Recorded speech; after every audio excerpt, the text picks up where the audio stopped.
All right. Welcome back. Welcome to the Dirty Casual Corner, episode 30. I'm Vega. I'm joined by my co-host, Sean. And, oh fuck, this is the first time we've actually done this intro. We're back in. So it's February 23rd. Mm-hmm. Back, on a normal schedule for now. Hopefully. And, 1 second. We're in the future, so, Sean, what if I told you could have a cyborg body? That would be pretty neat, right? Would you like that? Yeah. Now, what if that was at the cost of your penis? I'm still, well, all right. Well, it depends on what I'm getting with the cyborg, components here. Am I getting the whole package, or I don't know, whatever package you want, All right, I'll take the cyborg body. Dang. If I could, I'd probably negotiate with just keep the brain, keep the heart, keep the penis, treat it like an organ, a very important organ. I'd protect the shit out of it. Yeah, I'd probably do so. Fair enough. All right, so Sean, would you like to start off the watching segment? All right, so let's get into it. So, recapping what we've been watching the past 2 weeks. So I don't have anything that I binge through or anything. It's just some ongoing shows as I've been watching. Katakuri Circus. They started a new arc 2 weeks ago. It's been really slow and kind of weird. So one thing I keep mentioning and bringing up every time I mention the show is I feel like there's a lot of potential in the story, and there's a lot of really cool things, but it's either something with the source material or the directing being done. It's like it misses a lot of really like heavy hitting scenes or like things that could be a lot more impactful. So it is a little bit disappointing. Like overall, I get what they're going for, and it's really it's a cool show, but kind of lacks really good directing to make it like an exceptional show, which is disappointing. But anyways, we're halfway through now, so episode 18 out of 36 that it's supposed to have. The story's pretty good still. It's just slow right now. It's just dead slow. All you're getting is flashbacks from previous things that have happened with other people. But man, they could have really ramped up how fast they told so many parts of this story. Like I feel like they could have gotten to this point in like 11 or 12 episodes, not 18. And I think it's one of the things holding it back, and just the impact and way they direct scenes. But overall, it's okay. So I'm gonna jump into the time I got reincarnated as a slime. Okay. I'm assuming you're still watching this. I'm current, I believe. So. All right. I think it comes out Tuesdays or Wednesdays. Mondays. Oh, Mondays. Yeah, this is a Monday show. Okay. Another show we're thinking about is Wednesday. Mm-hmm. So up to episode 20 now. So they fought the giant flying shark. I thought it was okay. You know what? It does look like a shark now that I think about it. But yeah, they killed it, and they made a nice fillet with the megalodon. Yeah, I mean overall, I think it was pretty dumb fight. Yeah, it was like the whole thing could have just been done if there was like a misunderstanding with why the demon came and all this stuff, and it was just kind of like it was just a kind of a weak fight, especially compared to when they just had the huge Orc Lord fight and all that stuff, which was way more kind of intense, and there was a lot more going on. And this one was just kind of like, well, it just happened. It didn't fucking matter, and the Demon Lord medium killed it in one hit. Yeah, I mean, I felt like it went too fast, like for what they were building it up. Exactly, they built it up a lot, and then it just like it ended in like half an episode, like just instantly. Well, I mean, they dragged on the actual fight, and then she came in and just killed it in one hit, and it just Demon felt... Lord Milim. Yeah, it felt like they just kind of wasted the whole time doing that.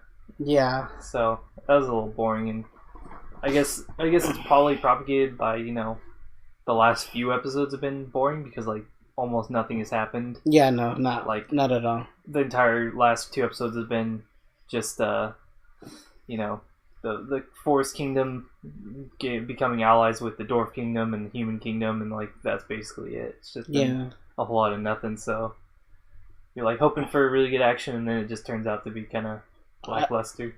I gotta say, I did like the turn of events in the latest episode where he's going to the. Oh, you okay?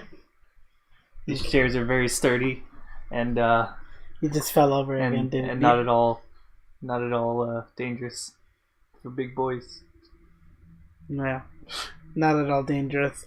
So, I did like what happened in the recent episode where he's going to the human city, and he gets introduced to one of was it Shizu's fucking students? Yeah, from the other world. Right. Okay. Yeah. So. And then he just prints out a whole bruh. He could literally make manga his thing if he had all this knowledge. He can fucking profit off of all the manga in the industry up to current. Like, although it would suck for One Piece. That hasn't ended, but shit. Yeah.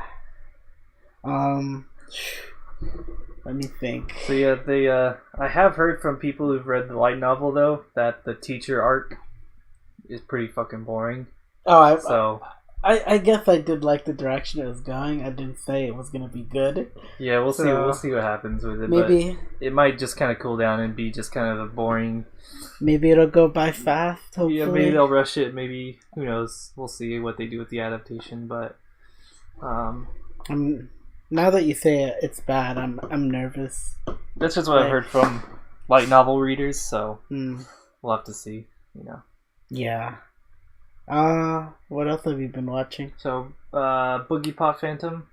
It's been an interesting ride. So, the second arc finally finished a lot longer than I thought it was going to be. There's just a lot of stuff going on. So that took place from episode 4 to 9 was this second arc with Spooky E and the Toa organization with this alien organization that has henchmen on the ground with mind control and Boogie Pop finding him and killing him and all this stuff. It's a really cool show. There's just it's hard to watch it weekly just because there's so many parts on every single arc where you might forget parts of it going week to week, so that's a little tough to get by, but yeah, otherwise it's good. And actually I just saw today they just dumped out 2 more episodes just back to back, and then 2 1-hour episodes, I believe.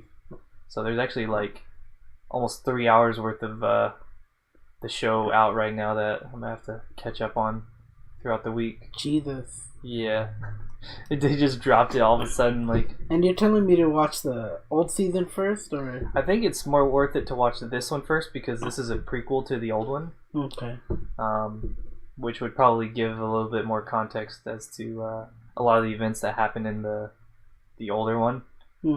Since I don't think the older one really explains too much, it just kind of jumps around some of the later novels, and so you probably miss out on certain little aspects of what Boogie Pop actually does and maybe why certain things are happening in the town and stuff. So okay, I'd probably if I were to recommend this to someone, I'd probably say wait until it's all out and just binge it because like I said, some of the arcs, if you're watching it week to week, you maybe forget details and stuff, and it's just hard to keep everything in line when there's so many parts going on because it is a mystery show, so you kind of miss out on little details.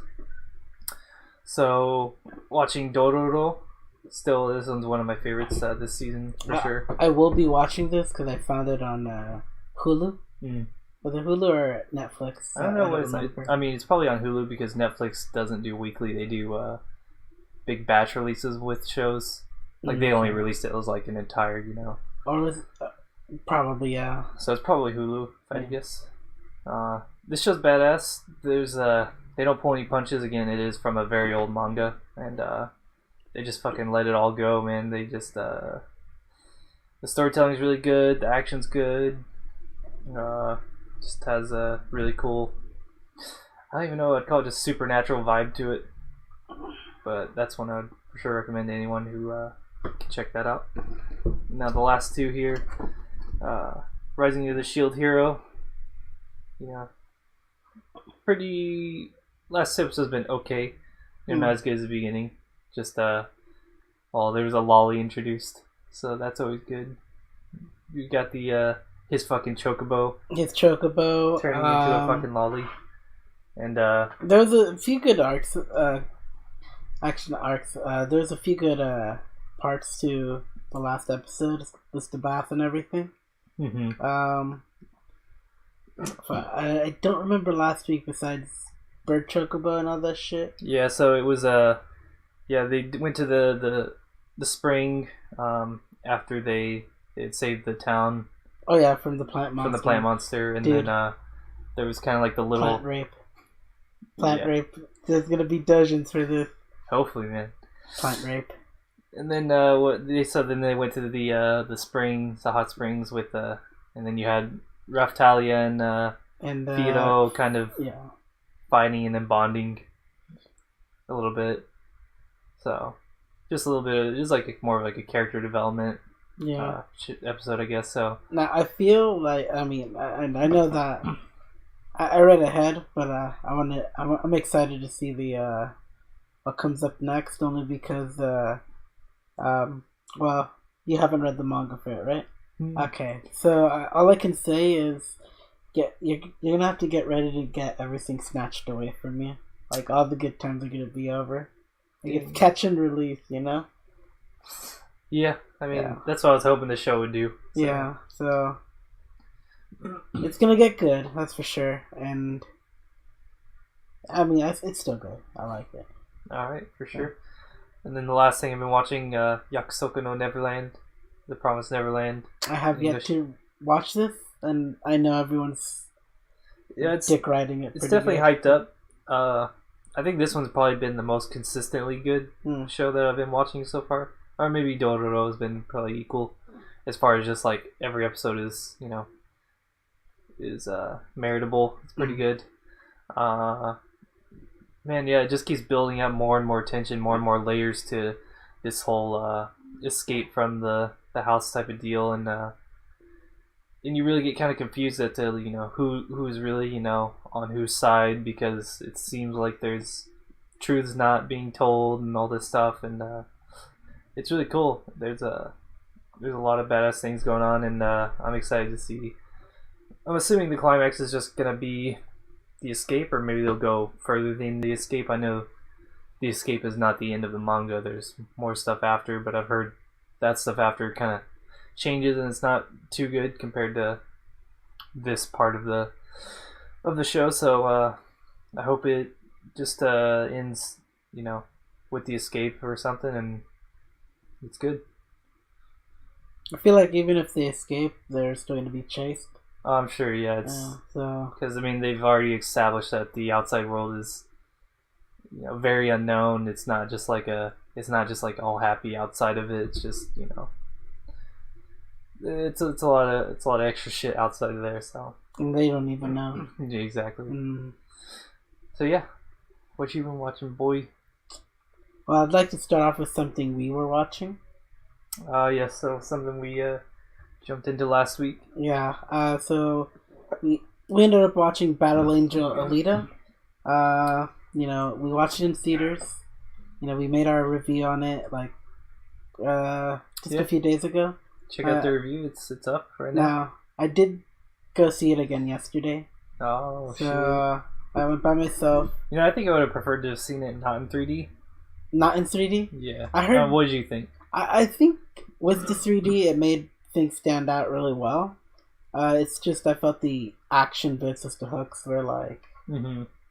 I mean, it made sense, like it got you into the fight, but I enjoyed it in 3D. I think I was more there for the IMAX, and it's a cool experience. Yeah, I just think as far as like, I'll probably rewatch it at some point. Just I'm gonna buy this in theaters. digital Blu-ray. I want this movie. Yeah, I'd like to be able to like just observe everything, you know. I also want dojins. There's nothing. I've checked. Man. There's nothing. There's some fan art, but there's nothing. Makes me sad. But I ended up watching it again. Not in IMAX, not in 3D, but it was still pretty good. I enjoyed it. Yeah. Fuck. And we mentioned Shield Hero. You know, I put my thoughts on that. We got another fucking isekai kind of deal. That's not slime. Sword art. So, I'm just gonna say that I'm gonna just spoil it for this episode, that's for sure, because one of the characters named Yu-Gi-Oh, who's blonde, gets into a fight and then gets captured. Yu-Gi-Oh. Fucking Yu-Gi-Oh gets into a fight, beats the Integrity Knight, gets captured by a fucking clown, and then he's being hypnotized by this fucking bad villain bitch, and he's getting pussy. Like, that's just basically the way the episode ended. She's like, oh, I'll give you love and all that shit.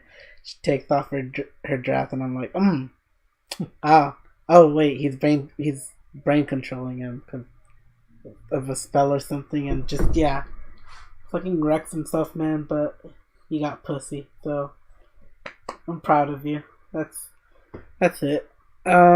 Next anime. This one's short. I've only seen like 3 or 4 episodes, but Bang Dream, the idol anime based off idol band anime based off the app game. Right.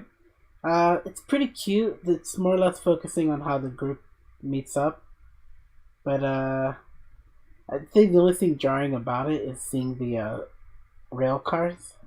It just looks too out of place. But not too bad. It's a low budget show. I mean, obviously, it's gotta be. It's gotta be low budget, but they do focus a lot, you know, on the presentation for the most part. So it doesn't look too bad. Leave them the fuck alone. Who is this? I have no idea. All right, we'll just leave. I don't know. I've been trying to debate on a name for it. But that's more on later. Alright, so I will say I'd say just play the game. Don't watch the anime. But I will, because I'm tying into the next segment. Let's bring it in. Alright, so I've been playing Bang Dream, the app game. Yeah, I played it a tiny bit before. What the fuck is this? Alright, so I don't know what happened there, but well, quack. Alright, so yeah, don't you know the hit shooter quack on PC? Yeah. Quack. Alright, so I've been playing Bang Dream. It's kind of a fun rhythm game with a visual novel presentation. You know, you do a lot of side stuff, but it mostly focuses on the rhythm game about it. So it's like Guitar Hero, right? In a sense, you know, kind of plays like that. Or if you played the other Idolmaster, the really popular Idolmaster, it's that's garbage in comparison. In my opinion, I'm just being straight. I mean, I think Bang Dream, the game, is better than the Love Live one. Oh, I haven't touched the Love Live one. I mean the actual Idolmaster Shiny Fiesta, I think it's called. Oh, actually, I haven't touched they look pretty much identical as far as gameplay. Like you have 6, things to. Okay. So if anyone knows that one, then it's dead similar. I mean, Idolmaster does. Fuck, they're the same shit. Love Live has one that's similar in gameplay, and it just kind of feels average because they don't even animate. Because their music sucks. Yeah, there's not much music. I'll kid you not. I feel like season 2 had more music than season 1. They do sell a lot of CDs. Yeah. Next game, Other Lane. There's a new event out called what's the event called? Winter's Crown. So I'd like to make. I don't know if you want to make this announcement. which is... You know what? You're making the announcement. Okay. You know which one. Alright, so... I'll mention it when I get to mine. Alright, so, it's been a grind. We got some new girls who came out, and one of them being Serious and Victorious. It took me forever to get Victorious, but I'm glad I got Serious, Jamaica, and Grenville, or something like that. Mm-hmm. Grenville, Sheffield. Yeah, Sheffield. Well. I didn't get Sheffield until like yesterday? 20 pulls. Or, yeah. Technically, one's Thursday. Like, they're my first 14 pulls I got. Yeah. I got them, and then, let's say, after doing some of the events, trying to get some cubes out of it, I got Sheffield after that. But fucking Victorious was a bitch to get. Like, I think I probably spent about 70 cubes in hard work trying to get her. Yeah. And I finally did, and a fucking duplicate. So I'm happy. But I don't know what else to explain on the event, but there's some new skins. Let's see. Next game, Destiny 2. I'm still playing that game. Of course. Of course. I don't blame you. Because Anthem sucks. Yeah, Anthem came out. I haven't played it yet. I'm not touching it. No. I gotta admit, the atmosphere does look good in Anthem, but If you don't mind the 6 minutes of loading to get there. Yeah, I just don't like the third person perspective thing. I'm a first person kind of guy, or I'm not into over the shoulder kind of thing either. Yeah, I don't mind it so much, but I feel like it's just Anthem's just a really, really bad Warframe. Yeah, I feel that. But yeah, I've been playing with one of my friends, on the new Crucible mode. Well, it's not new. It's called Iron Banner. So it'll be the last one for this season, and a few weeks down the road, there's gonna be some new changes coming. So I'm happy. I'm pretty happy, but yeah, we're just grinding out. I'm gonna be playing a lot tomorrow. Yeah, that's about it. Alright, so yeah, I'll jump into obviously I've been playing Azure Lane with the new event. I was able to pull all 5 of the pool girls from my first 40 pools. So I spent 80 cubes right away. Got them all. And pulled the rest of them. So I got Fiji from farming today. And then I got Duke of York. The flagship girl of this event. Yeah. From her gotcha. Well, it's not really a gotcha pool. It's just like a, event currency exchange pool. Yeah. So basically I have every event girl now. I'm just grinding all the rewards because there's a lot. There's so much rewards. Yeah. Like, it kind of makes me happy. Because I know once I get Duke of York, I'll be going back to some of the other rewards I left behind. Yeah, exactly. So that's what I'm doing now. I'm just trying to... Now, what's your strategy for just collecting the most fucking... I think it's just finding... I'm doing... So I'm in hard mode, D1. Gives you 120 coins per clear. The currency for it, not the coins, the money. And I'm able to do it with not a full group of 100s, but like 2 or 3 100s, and then the rest of my crew is like just leveling. So I'm kind of doing leveling, and I'm doing efficient farming at the same time for my auditorium, and just So who would be in your backline? So my backline, it doesn't really matter too much for D1 as long as they're at least like level 80 plus. Yeah, I mean, as long as all your girls are at least like 80 plus for D1, you're okay. If you're trying to clear the entire thing, like D2, D3, you're gonna need like some 90s and 100s for sure. Like I had to pull out some.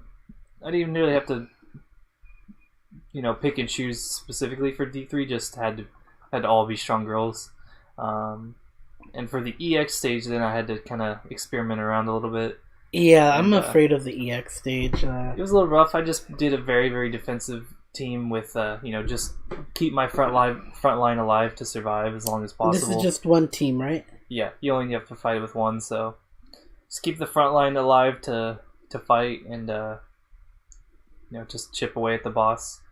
But But anyways, otherwise, yeah, the event's good. You're gonna get a ton of rewards from it, like hundreds of retrofit parts, which is amazing to restock. Because I've almost done every single retrofit that can be done right now, and then I'm just gonna be stocking parts, and so I'll actually be ahead of the curve instead of behind it for once. So now that's a nice feeling. I do have a lot of gold battleship parts for Warspite. Yeah. So I'm looking forward to unlocking her.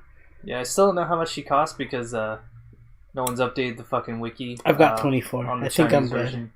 It won't be more than 20, I know that for sure. Because San Diego's not even more than 20, so yeah. Warspite won't be more than 20. Yeah. But it will be probably at least 10 a good 15, chunk, yeah. It's going to be expensive. And I mean, I'm just in case I got a shit ton of purples. Like, I've just done 6-3, but we do have an announcement. So, our third leg here that shows up sometimes, the unicorn himself, Santi. I like how we call him the third leg. Yeah, I mean, we can stand on our own, but we're not very stable, right? Yeah. Alright, so he decided to pick it up and play. He actually started last Sunday. Well, basically like Sunday night. Like he downloaded it at like 10 p.m. and just did the tutorial, and then he's been grinding every day, like pretty hard since. Yeah, I'm actually impressed on how far he's gotten. Yeah, so it hasn't even been a week, and he's already 60. He's already his commander level's over 40. It's probably somewhere between 42 to 45. I think his strongest ship's like 60 or something. His strongest ship is probably Rodney, which is I think he's got her almost 80 now. Oh shoot! See, in a week he's already up there. I've been coaching him a little bit, just kind of getting him on the right path onto where he's farming. Yeah. I saw that he already got Akagi. Lucky. I mean, he probably only did like 20 to 30 runs of that and got her. I was like, holy shit. I'm proud of him for getting it. He did say he was having trouble with the event, so yeah, the event can be a little rough just because he's a fresh newbie. Yeah, if you're just even trying to clear it on normal mode, the ships go up to like level 50 to 55-ish, so if you're not at least 60 to 70 with all your girls, then it's going to be a little rough. Yeah, I would say for him, I would just recommend him do C1 at the hardest. Yeah, probably. If he can. Or, B1, I think, for him. B1? Okay. Yeah, C1 is a hard mode.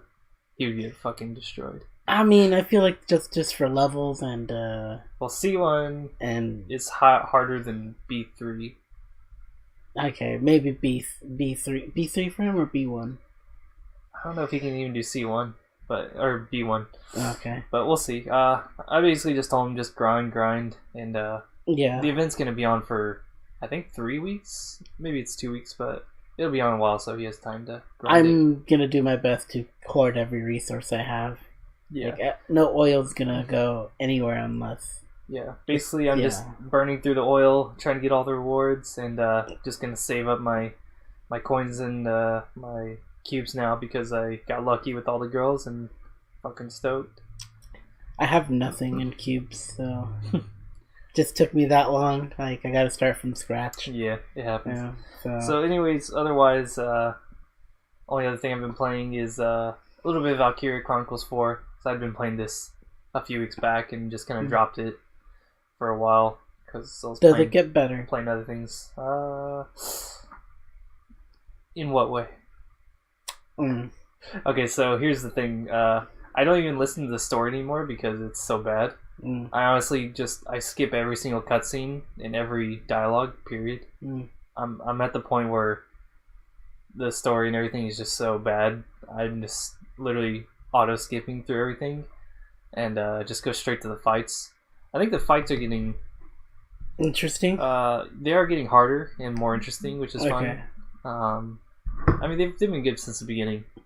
The only thing I don't like about this game, which the first one definitely didn't have, was insane difficulty spikes where, like, you're all of a sudden... There was only one in the game, in the first game, and you would know what it is when the first time you come across the Valkyrie. That's the first and only really difficulty spike. And then in this game, there's multiple where all of a sudden you're in a mission and, like, you basically just have to cheese it or or fucking just get lucky with how you do it, because you might all of a sudden just lose your entire fleet in one turn just because there's just these pretty dumb spikes with, you know, nearly invincible enemies and that kind of stuff. That part kind of sucks, but most of the missions end up being pretty fun. But it's at the point where, yeah, I'm just skipping the story because it's pretty awful. Which is disappointing because I did love the story in 1, but this one just couldn't give me. Couldn't give you what you needed. Didn't give me what I needed. Alright. Well, what else have you been playing? Besides that, I mean, a little bit of smashing with the bros, you know. Fuck, I still need to get good with that game. Yeah, actually, 2 weeks ago, actually the day after the podcast, I went to a tournament at the college. Did okay, just choked because it was my first tournament in a long years. Yeah, and almost beat one of the top players there, but I choked. Otherwise, I did alright. Getting used to it, getting better. So that's fun. And I'll have stuff to talk about Smash later on in the news. So other than that, that's it for me. All right, so let's bring it in. Ooh, I hope hope that doesn't ear rape him. Yeah, we're a little close to the mic. All right, so Sean, what have you been reading? Reading the label of this hydro flask. Yeah, that's about all I got. Okay, all right. So I've been reading 2 things, you know. One, Vinland Saga. I believe the Baltic Sea arc is over, and a lot of good stuff happened where Thorfinn was fighting this fucking spear kid who just wants to fucking murder him because he thinks it's fun. It's there's this huge war with the John Vikings and this other fucking Vikings who are... So Vinland Saga is getting an anime, isn't it? Is it soon? Is it? I believe it is. I have never heard jack shit on it. I'll get back to you on that, but I think it was confirmed. I feel like I keep hearing this. I keep hearing people saying that it should get an anime adaptation, but the thing is, it's really violent. But I mean, if Drifters can fucking get an anime adaptation, I mean, yeah, the violence. I guess it's because it's grounded in some sort of thing. Maybe, yeah. Oh well. I'll let you know right now while you keep going. Yeah, dude, I hope it fucking gets an anime. But one thing that did get an anime and a dub is Hajimete no Ga. So, or Hajime no Ga, however you say it. We don't say the D word here. Sorry. What's the D word? What's the D word? Dub. I will make a defense on dubs. Some of it can be good, but it all depends on what gets lost in translation. And just remember, your Crunchyroll sub helps pay Monica Real's salary. You know, now I have to delete it now. Like, I was tempted to keep it just because, well, I was checking. I wanted to watch Shield Hero. Now I have to fucking go through other means. I guess I'll figure that out on my own. But fuck, I've been reading Hajimete no Ga. I've been liking it because it's just a gaggy comedy, and at this point, it's like, yeah, I don't care about the romance. It's basically, the romance is like watching a softcore porno that leads nowhere.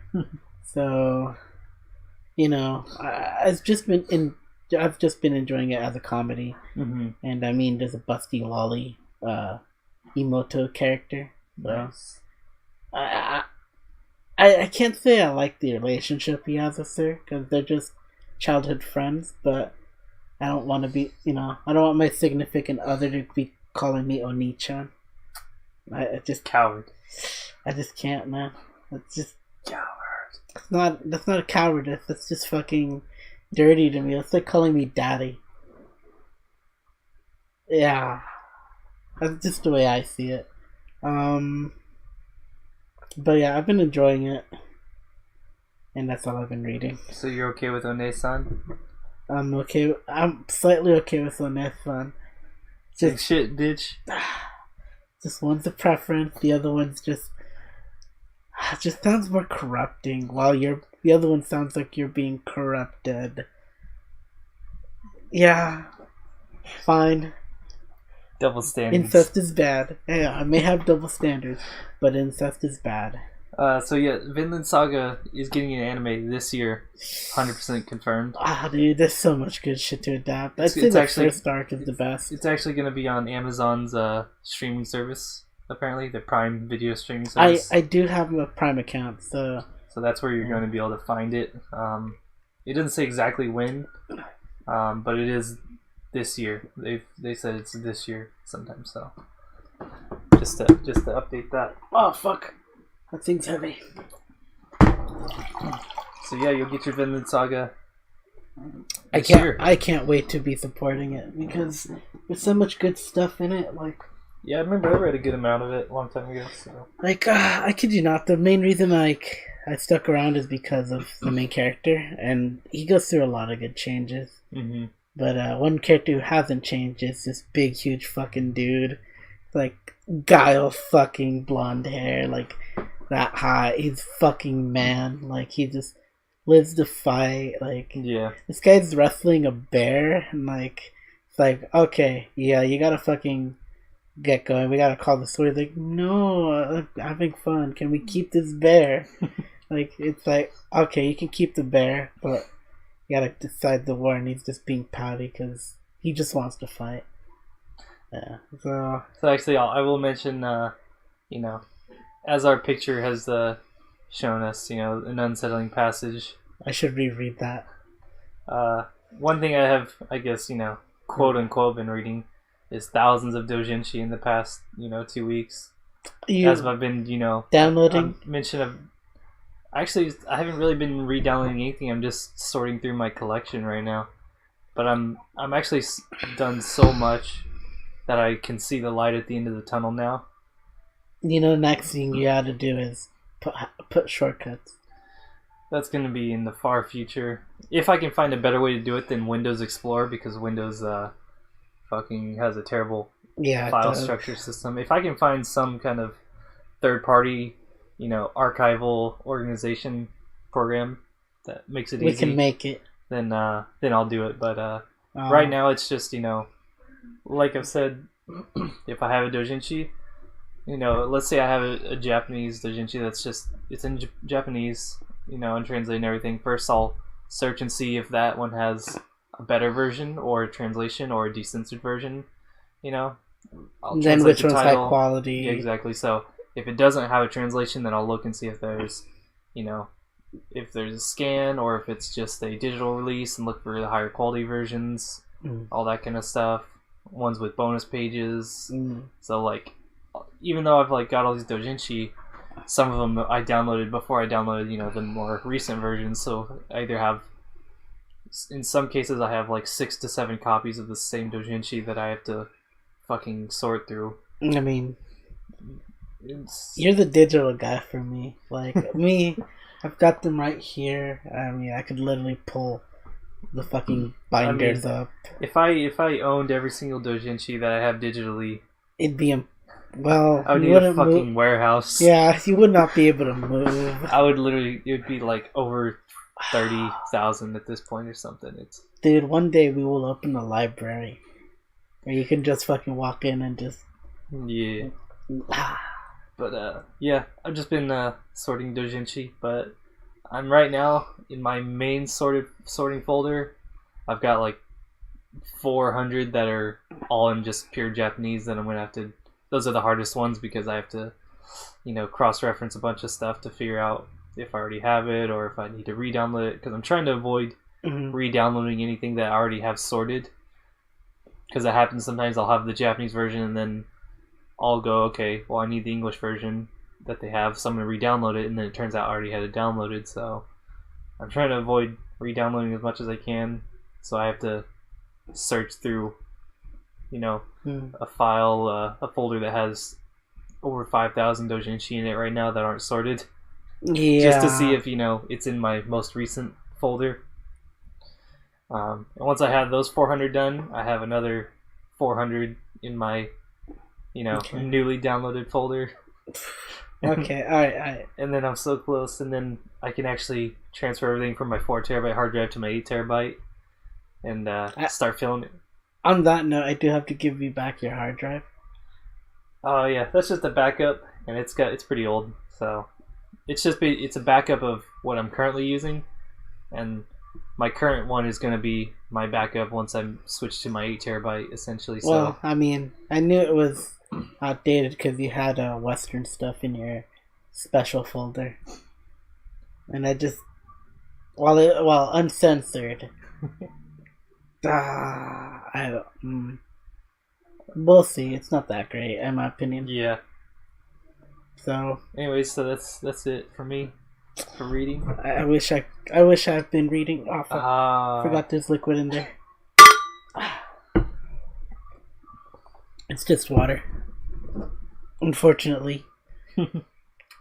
Alright, so news. I guess I could start this one off. So last podcast we mentioned the Vic McNona scandal and everything. And I don't believe I mentioned it in the podcast, but there was talks that he was going to be in a lawsuit and all that shit for defamation and a few other stuff. Mm-hmm. So it's finally happening. He has gotten a legal team, and he's also being financially funded by a fan-made charity. Fan-made charity. So it's good sailing for him, in my opinion. Kind of sucks that. But even now, some of the people are just like still talking shit. So I mean, yeah. It's, at this point, it's already, even just with allegations, done essentially, irreparable damage to his future career. I mean, dude, which is brutal. He had a con that got canceled too. So like multiple jobs he's lost. Yeah, he's lost all con showings. It's literally just off of allegations he's lost. I don't know. It could be tens of thousands of dollars at this point. I mean, I feel like most of it will be settled out of court, considering Funimation have the big bucks, I guess. Probably, yeah. Unless they have some actual serious evidence, then they're not gonna have shit to fight back. So, but I know the Twitter people aren't gonna fucking. They're gonna fucking choke. That's for sure. Yeah. And I hope Monica Rial loses her job in the industry. Me too. Unfortunately, a lot of people I want it. I used to look up to, just showed the true colors. And, well, fuck, I hate Goku. Never thought I'd say that. I fucking hate Goku. But lucky for me, I'm used to the fucking girl. Who voices him. Mm-hmm. For the past, 20 years? Fuck. Yeah, dude. Yeah. She's a trooper. So, Jesse's gonna see this one through, or whether he's done wrong or not. Mm-hmm. So I'm looking forward to it. Yeah, we'll see what happens in the next few months. Now this one is given that we've seen Alita and everything, there's been kind of like this huge critic backlash kind of deal, where critics are saying that they don't like Alita for like her tits, her slim waist. They're more or less kind of body shaming it. Mm-hmm. And yet they're still promoting Miss Marvel. Yeah, it's funny how the double standards work in the industry when it doesn't fit their narrative. Yeah, they're okay with doing all this body shaming and attacking a female lead. Yeah, in a fucking superhero movie. It's just what I find petty is that they're saying she's not a strong woman of color and anything like that, or when like the actress is I think she's Hispanic. Yeah, her name's Rosa Salazar, I think it is. Yeah, and there's a bunch of other notable actors in there too. Yeah, I mean the main villain is Edward fucking Marchiali or something like that. Vector. Okay, yeah. Vector was like the presence, but like but he plays. I'll look it up while you talk. As far as I've heard, he's always done really good villains, and obviously he's black. He did a great job. No one complained. It's like all these people are saying no. Everyone just complains when there's minorities or whatever in movies, and it's like no, they really don't. So Edward Norton plays Nova, right? And he's the guy from American History X. Fuck, I gotta find. God dang, he can even tell. That's just they kept the luck, in my opinion. Right. I don't have a picture of Edward Norton, but he's a well-known actor. Like, so they're thinking of a part 2 for it, and luckily for us, it's fucking killing in the box office. You know, not too bad. You said they were supposed to make $500 million back in order to profit. There hasn't been an actual budget laid out for it, just because it's been I've been heard in some hands for like over 10 years, so it's kind of had like a long stretch out budget. It's like trying to fucking figure out the budget for Final Fantasy 15. You know, it's like there's no way you can add up all the time, but it's estimated that it was probably 150 to 200 million. Yeah. Or so, which means usually they're, you know, with advertising and everything, they're looking to double that number. So at least 400 million to break even, I think it is. Okay. I mean, I did see, last I checked, it was 120 million, I think. Mm-hmm. I could be wrong. It could be higher or lower. But it did make a good amount of money in the first, I'd say, week and a half. Right. Almost 2 weeks, I'd say. Mm-hmm. So, yeah, you know, it's gonna be huge, and already I don't know when it released to China, say a few days after ours, right? So, probably, yeah. All I know is China is gonna be where it's at, all the Asian countries, and just, it's gonna be making so much money that I believe a part 2 is gonna come out. I'm excited. But yeah, you know, body shaming, the fucking thing. Well, I mean, let's face it, if she was fucking fat, then I wouldn't have watched it. Yeah. I mean, because it's authentic to the character, but also, you know, she wants to look good. Just, you know. Who doesn't, really? Like, like, as a guy who spent hours on character creation in Skyrim, you want to get those tits to be big, that waist to be thin. Okay, but yeah, that's with modding, but you want to make it look good. Let's see. Another thing I have news, Destiny stuff, you know, Destiny stuff, just like a few weeks away from like the new season, so it's gonna focus on Gambit. One thing I'm not happy is Tuesday or like sometime in the next coming, before the season ends, where they do the whole thing, they're gonna be nerfing one of my exotic pieces, where it's a helmet. How to explain it? So if someone does damage to you, they get marked, and you can see them around the map, like around corners, because they're marked and shit. So it makes it easy time to find them, and if you kill them, you get your health back and an overshield. And this has a 5-second cooldown after activating it, so it gets real good to use. So that's getting such a nerf, and I'm sad. And I'm surprised with Apex Legends. That's kind of my last new thing. Like, I think is it EA or Activision that's doing it? That's EA is. Okay. Wait, yeah, I'm pretty sure it's EA. Yeah, I think it's EA. Because no, I'll look right now. But go ahead. Okay, I mean, EA's been fuck EA and all this shit. 1 second. Apex Legends has been doing a pretty good job, you know, getting a consistent, you know, group of people playing it. Like it is EA. Yeah, it's kind of beating. I wouldn't say Fortnite maybe in popularity, but it's getting up there. Pretty sure it's actually damn close. Yeah. And if not, it's pulling. You know, it's at the very least, it's pulling people away from Fortnite. Too. Yeah, and I'm actually interested in checking it out because it meets it just meets a few things. Like, it's a team-based game, so like it kind of plays like Overwatch with what was it called, battle royale elements, I believe, you know. So I might be interested in checking it out, only because I miss my Destiny clanmates, so I might play it with them. Just take a break from Destiny, so maybe this is the game to get me out. Damn. Break the cycle, maybe. Alright, that's all I got for my news. I don't know about you. So yeah, I just got some video game news here. Is it meaty? I didn't even write this one, but, you know, just talking about Apex Legends, you know, we talk about Anthem sucks. Great job, BioWare. You did nothing at all. I can't wait for you to shut down now. Piece of shit. I honestly would be surprised if EA, just keeps them around for. I mean, what was it called? Dragon Age. You've got 3 big failures of games in a row. Like, Daddy EA doesn't like that. No. You had Dragon Age Inquisition, which failed horribly. You had Mass Effect Andromeda, failed horribly. Now you've got, fucking. Are the numbers in for Anthem actually?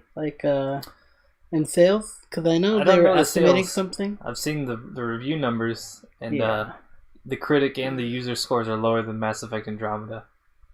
Dang. That's pretty fucking brutal. Because right now the game's nigh unplayable, as far as I've seen. It's it's completely awful. Essentially you spend unexaggerated about 4 to 5 minutes in load screens before you can even play the game. Before you can actually get in the game and start playing on a good computer. Didn't they say to have an SSD?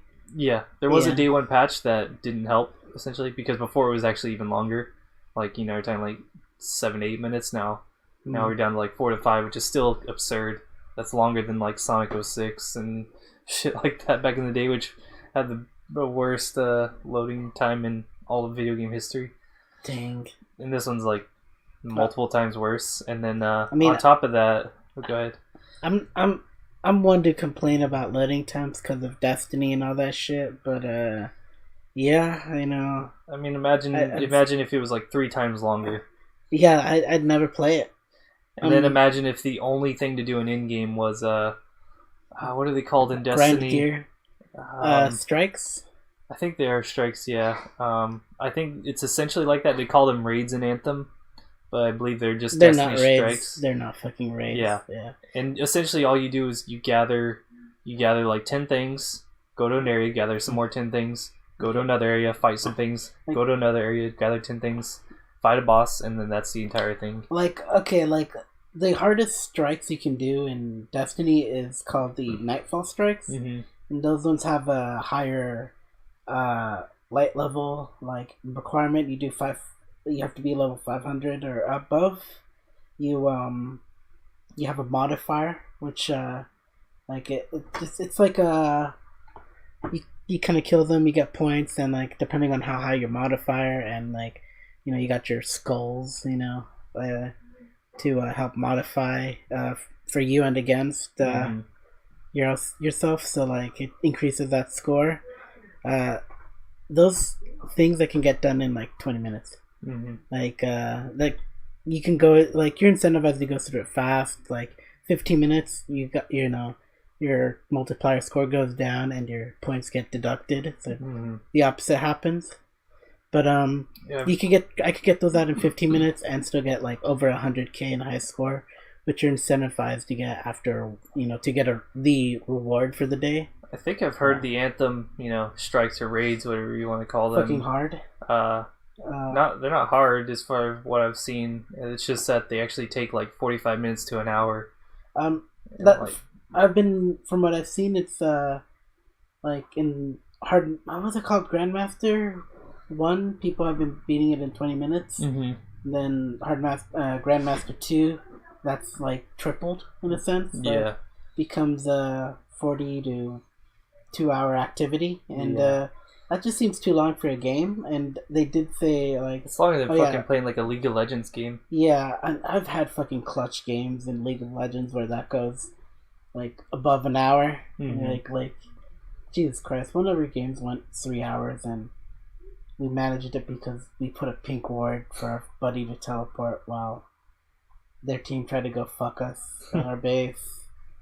And I'm just saying, if the gangplank returned back 2 seconds earlier, Critplank would have murdered her. Pop, pop. We clutched it, we won it, and we're just this was back in the day when people stacked Black Cleaver. Yep. So it's just okay, well, guys, don't get armor. It's just gonna disappear right now. Right. Yeah, dude, I kid you not, it was horrible. All right, so don't buy get Anthem. Don't buy it. Maybe wait 3 years. and see where it's at. At least Destiny 1 came out with a more complete package, in my opinion. I'm sure. Yeah, actually, I think Destiny 1, even with all its problems, is probably more complete. And the package. cosmetics were free most of the time. I mean, and that was the worst economy thing ever, because it was all RNG. And I'd say the cosmetics in year 1 of Destiny is the worst in comparison to Anthem, because at least you can just buy it directly. Right. But the price doesn't justify it most of the time. Yeah. So, I don't know. You know what? Here you go. Don't buy Anthem. Play Destiny 2. Add me. I'll details later. All right. Yeah. So let me get into some. Put your gamer tag in the comments. Let me get some good, funner, more interesting news here with games that are actually relevant. So we had the Nintendo Direct last week. It's pretty solid. They actually. I didn't get to see a single lick of it. I'll be watching it tonight. Yeah, I watched it. It was good. So I'll mention. I'm not gonna mention everything they announced, but just the things that interested me the most. If I remember correctly, what was the studio that made Devil May Cry? Bayonetta. Platinum. Mm-hmm. Platinum did have a new game out, right? Yeah. So they announced a new game, Astral Chain, which I'm very interested in. I mean, as soon as I saw gameplay, I was like, this has to be a fucking Platinum game. Like, this looks actually good. Like, at first it just looked like a cheap, fucking freeware or whatever. Wait, it's free? No, I'm saying it looked like one at first, with the way the graphics looked in the cutscene kind of looked kind of jank. But as soon as they showed gameplay, I was like, oh shit, this is actually fucking good. Is this Platinum? And then sure enough, it's fucking Platinum with the director of Nier Automata, heading it. So okay, now that part I didn't know, so I'm excited. Yeah, this looks fucking pretty badass. Like, it looks like the kind of over the top fucking Japanese action games that I love. With a cool buddy cop, futuristic, cyber cop type of thing going on. It looks pretty fucking sick. I think they mentioned it was actually going to be out towards the end of the year, like something like September or something like that. I can't remember the date, but on Switch, right? Yep, on Switch. So these are all going to be Switch. All Switch games, okay. Unless I mention otherwise. So one thing we got Anthem. Yeah, Anthem on Switch. Yeah, I'm sure a lot of people care. No, I hope it never does. Nah, fuck that. So we have the Super Smash Bros. Ultimate 3.0 update that's coming this spring, and Joker was confirmed to be releasing before May. So I'm pretty stoked about that. My boy Joker, a fucking Persona representation. He's still fucking Waluigi's fucking thing. So better be happy. So yeah, I'm interested to see what they do with that, if they're doing balance changes, but I really want to play Joker a lot. They didn't even show it, unfortunately. They really just teased the fuck out of us. They didn't say anything. They just said wait until spring and we'll tell you more. Fuck. Did they ever fix the reverse fucking King K roll, or the King K roll that you can actually get your controllers reversed? I don't know if they have or not. It's a really niche thing. It's very hard to happen. Like, you have to intentionally try to do it with someone else helping you, but I don't think that's been fixed because it's just so arbitrary right now. But anyways, alright. So that Astral Chain, Bloodstained, the game I backed years ago by Igarashi. Which one's Bloodstained again? So this is gonna be the Castlevania style game made by the person who made original Castlevania games. Koji Igarashi, I believe is his name. This thing has been in Kickstarter hell for years now, unfortunately. They did release a good, a fucking amazing, retro 2D, side-scrolling Castlevania clone. Kind of just as a free thing that I played, and it was a fucking amazing. So I'm hoping the full game is, has that same magic to it, like an old Castlevania game. So in the Direct, they confirmed that it is releasing this summer. And this will be releasing for basically everything, all consoles, PC. I already have a backer copy for PC, so I'll be playing that at some point this summer. Happy about that. Sorry, it better be fucking good. That's all I gotta say. I mean, I'm hoping it's good. I also got a commission to do. Alright, so they said, what else did they announce? Final Fantasy VII is coming on the Switch in March. The remake or the old school? The original. Remake is still... I hope it dies. We still have no news. I'll choke you down right here. I hope it fucking dies. Like, I just hate fucking... I hope you die. I hope you die too. Hope you die, especially you. So, the original's coming on the Switch in March. I'm probably gonna buy it just because it's my second favorite game of all time. I see now you're here to betray me. And they did put Final Fantasy IX on the Switch, and that's available right now. I might honestly get that one too because I do own both of these games originally, but my Final Fantasy IX, I'm missing a disc from ages ago. So that's and now sad. You can finish it.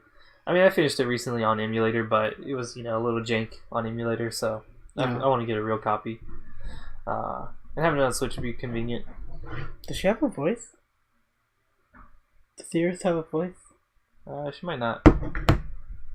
Not right now, at least. No! She's so good. Oh well. Alright, so they did show a pretty good reveal of the new Fire Emblem game, Fire Emblem Three Houses. I'm probably going to get that. I've been wanting to get into Fire Emblem again since I had only played the original Game Boy once. I'm tempted to try to get into it. I haven't even started. I'm tempted to get into it, but I don't know where to start. Or I might just start with this one just to fucking just jump into it. I literally haven't played one since Game Boy Advance. I've never played one. I've been tempted to get. I remember I was tempted to get a Switch. No, not a Switch. Game Boy. Mm-hmm. The entire time, just because of it and Pokemon. Yeah, I considered getting Awakening for my Game Boy. Just never did because I never really used my Game Boy too much. But there's a pretty good chance I'll get this Fire Emblem. It's coming out this summer. Looks pretty good. I'm hoping we get Nintendogs again. Yeah, I wonder about that. They didn't say. Well, I haven't fed my dogs in about 1,000 years, so they're holding strong rest somehow. in peace. They're dead. They're just breeding and just eating each other. That'd be the ideal situation, I guess. All right. So, anyways, they also mentioned Dragon Quest XI Definitive Edition on the Switch, which I was pretty happy about. That well, okay. I'm sure some people aren't very happy, but I was happy because I didn't buy it yet on PC. And this Definitive Edition has no release on PC anytime soon. And I've been wanting to get Dragon Quest XI, so I'll probably just end up getting it on Switch because the Definitive Edition has, more story content, has a fully orchestrated soundtrack that you can switch to, so it sounds amazing. They even fucking... I think they made the entire world map. They made a 2D version of the world map like the original Dragon Quest games that you can switch it to anytime. Mm-hmm. So you can be playing in 3D, or you can switch to 2D like the original games and play it like a fucking old school 2D NES RPG. Like, they did all this extra stuff for it, which seemed pretty cool. So I'll probably end up getting that version. Oh, and they added dual audio for that version, which they didn't have in the PC version, which I'm all down for. Yeah, it was just English in Trashy. the PC version, so they put dual audio in the Switch version, so I'm probably just gonna end up getting that one. Yeah, you're so good to us. Nintendo just took the reins once Sony shit the bed, which is good because I have a Switch now. So I would say Xbox did a pretty good job, but I'm being too optimistic on them. I mean, I feel like they've just kind of stayed the same. Like, Sony was up here, and Xbox was down here, and then Sony just dipped below, and then Nintendo was below Xbox, and then they went above. It just like they just switched places essentially. And Xbox has just still been riding in the middle, essentially. Yeah, just kind of doing their own thing. Yeah, I agree. And then Nintendo's just. I mean, Nintendo. Actually, my bad. Sony's just been... Yeah. Well, when you get fucking, the fucking San Franciscans fucking dictating what should be in a game or not, you're fucked. Yeah. So I feel bad for them Japanese getting censored games. Basically, the only thing I'm going to be getting for my PS4 and Bloodborne probably for the rest of its lifespan is Catherine Full Body. Oh yeah, that too. I'll get Catherine and Bloodborne again. I already have it, but I'll get it again. It's that good. I'm hoping for a PC release of Bloodborne. That'd be cool. Never. I know. It's just in fucking Sony's clutches. They're never gonna let it go. Is Sekiro going PC? Sekiro's going PC and PS4, I think. So I'm just gonna get I don't on think PC. it's on Xbox. Nah, it's not. As far Which as I know. is sad. Because Xbox is superior. No, it ain't. I'm just staying on PC. Anything I can get on PC that's full, I will, or my Switch, basically, at this point. I'm just going to either Switch or PC. PS4 if I really have to, like with Catherine, but... Yeah. Which, Catherine is... The Western release is coming out September 3rd. We have a definitive date on that. I feel like playing the fucking original before the game comes out. I was thinking about doing that. I was thinking, man, should I replay this and then have, How about you cruise over and play the Xbox and miss me one day? I don't know if I want to, though. I kind of almost want to just go into it fresh and just, have no bias going in with the new girl and everything, and I can just... Okay, how about I call you on... And I don't know any of the questions ahead of time, I can just... Shit. I just go in blank. Just fully, Okay, now that you convinced me, I'd probably just play the hard mode kind of oh yeah, the little retro puzzle game, yeah. No, not the retro game. Oh yeah, the challenge modes. The challenge modes instead of that. Right. Because I do want to get my fucking game climbing up. That's for sure. Not to mention, if we're gonna do it drinking, we gotta do the story on normal. Yeah. We just can't. Our brains just can't fucking make hard work. Yeah, we failed at that pretty hard. Yeah, and we're just getting drunker and drunker. We're like, well, fuck, we'll just restart on normal, and then we wasted like 2 or 3 hours at that point. Yeah. Yeah. But we'll be doing that September 3rd, so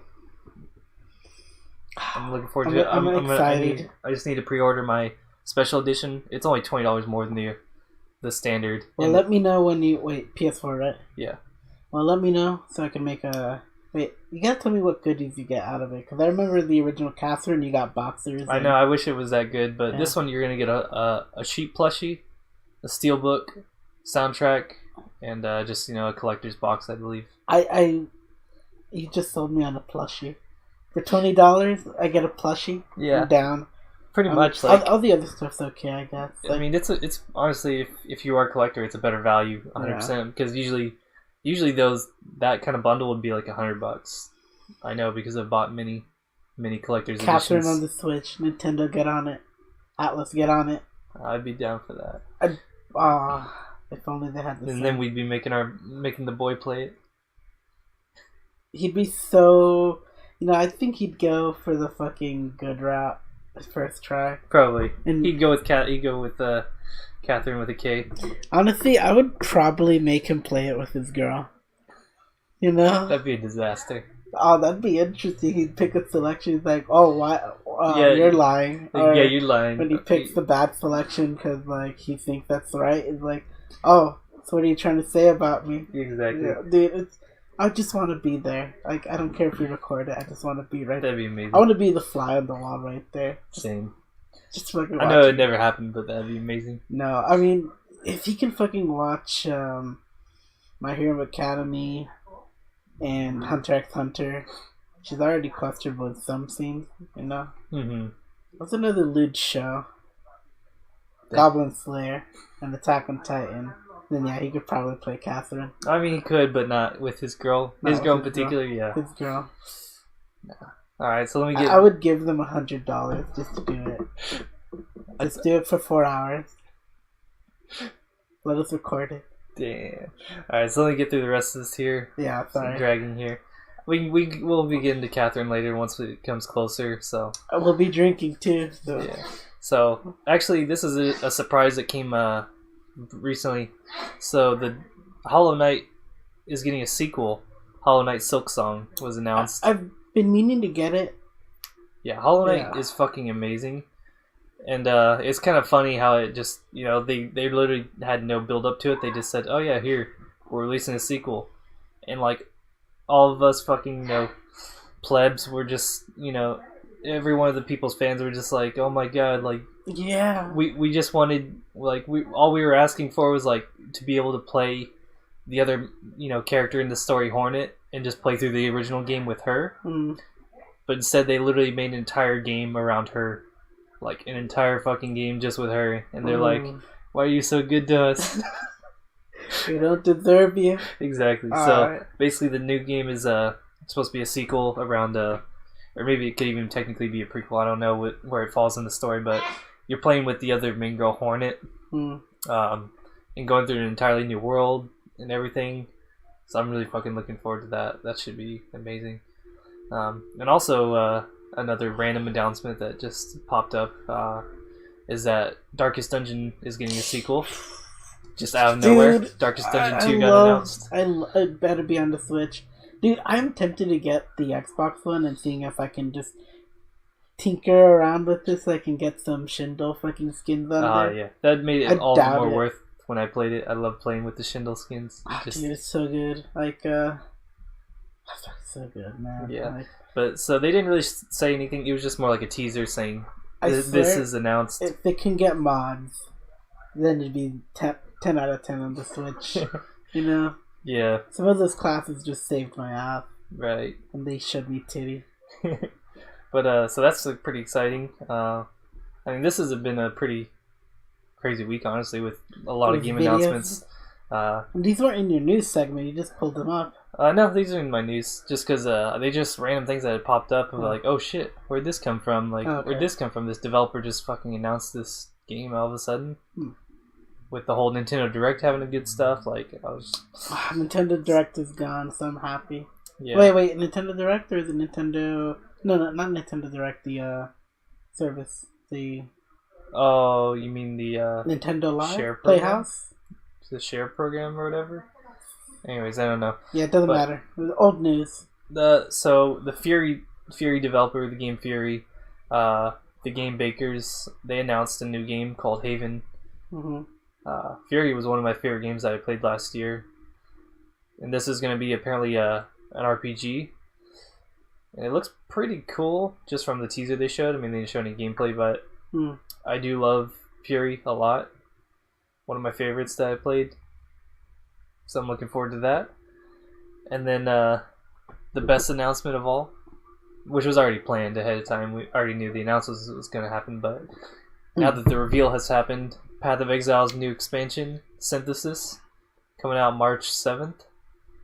So, again, Path of Exile just dumps fucking hundreds of, maybe even thousands of hours of free content every 3 months into our beautiful mouths. So what's our meme here? It's Diablo 1, Diablo 2.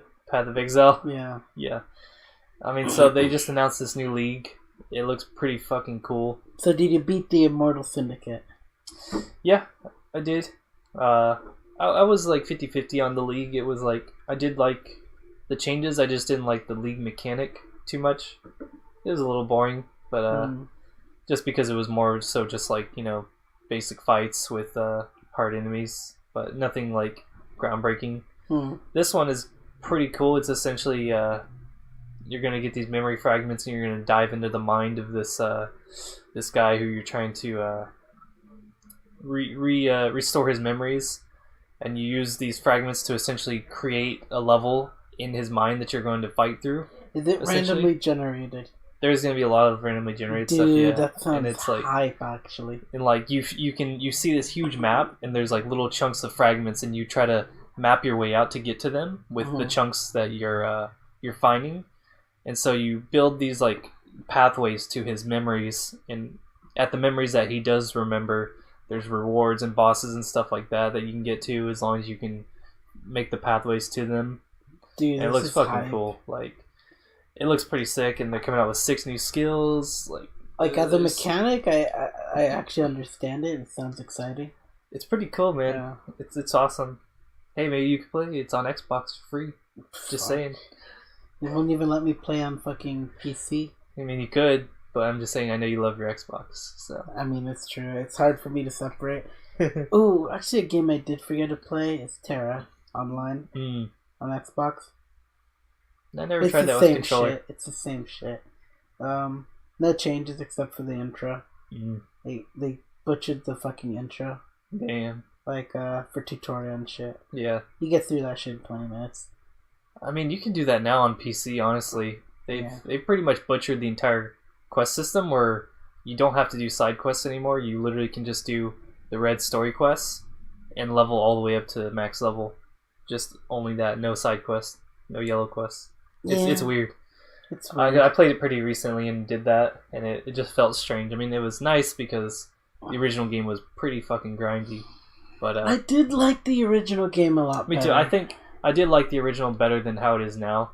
So I didn't play it too long when I replayed it recently. So. And I'm in a PvP server, and so far I haven't been fucking juked or ganked. So yeah, it's more stupid. So it's more or less a pretty dead game. Yeah. I mean, Terra was one that I played fucking from the beginning. I originally played the European beta that I got into before there was even an American alpha. Like, I was fucking into that game. Like, I was like looking at all different places to play it as early as possible. I busted into a European, beta server and played it. I remember the memes on it was like I played in the beta, like second beta, and that was more closer towards the release date of the game. Yeah. But you got to keep your character, so that was cool. So I just remember randomly, like, just in all chats, someone saying, "Everyone, prepare for your characters to be wiped." And I'm just like, wait, that's gonna happen? Oh, I mean, I'm only level 20. I could get that easily. Yeah. I was just pleasantly surprised, but I didn't get to play it until like it went free to play. Mm. And then it's nice because all the skins I got from the first time around, right, just transferred over, and you can't get them anymore. Yeah, I still have some of that stuff because I was a founder. Yeah. I lost all my European stuff because I was on a different European server. But yeah, I have all the founder stuff still, which is pretty cool. Yeah, I mean, MMOs is kind of like a dying thing in me. Like, I really want to give Final Fantasy XIV another shot because I didn't give it very much of a shot, and everyone's been talking about like how good it is. How good it is, and all the expansions are getting are just fucking like 10 out of 10. So I may in the future give that another shot and see how it is, and really actually get into the story because I hear the story on that one is actually, unlike other MMOs, actually it's good. So I mean, the hard part for me about MMO is all the grinding, and just for the fun late game content. But I've never stuck around with one. Yeah, I mean, I stuck around with WoW for like 8 years, and then unless RuneScape counts. It kind of does. Nigga, I had the best fishing industry in RuneScape for a free to play guy, and then the auction system made me bankrupt.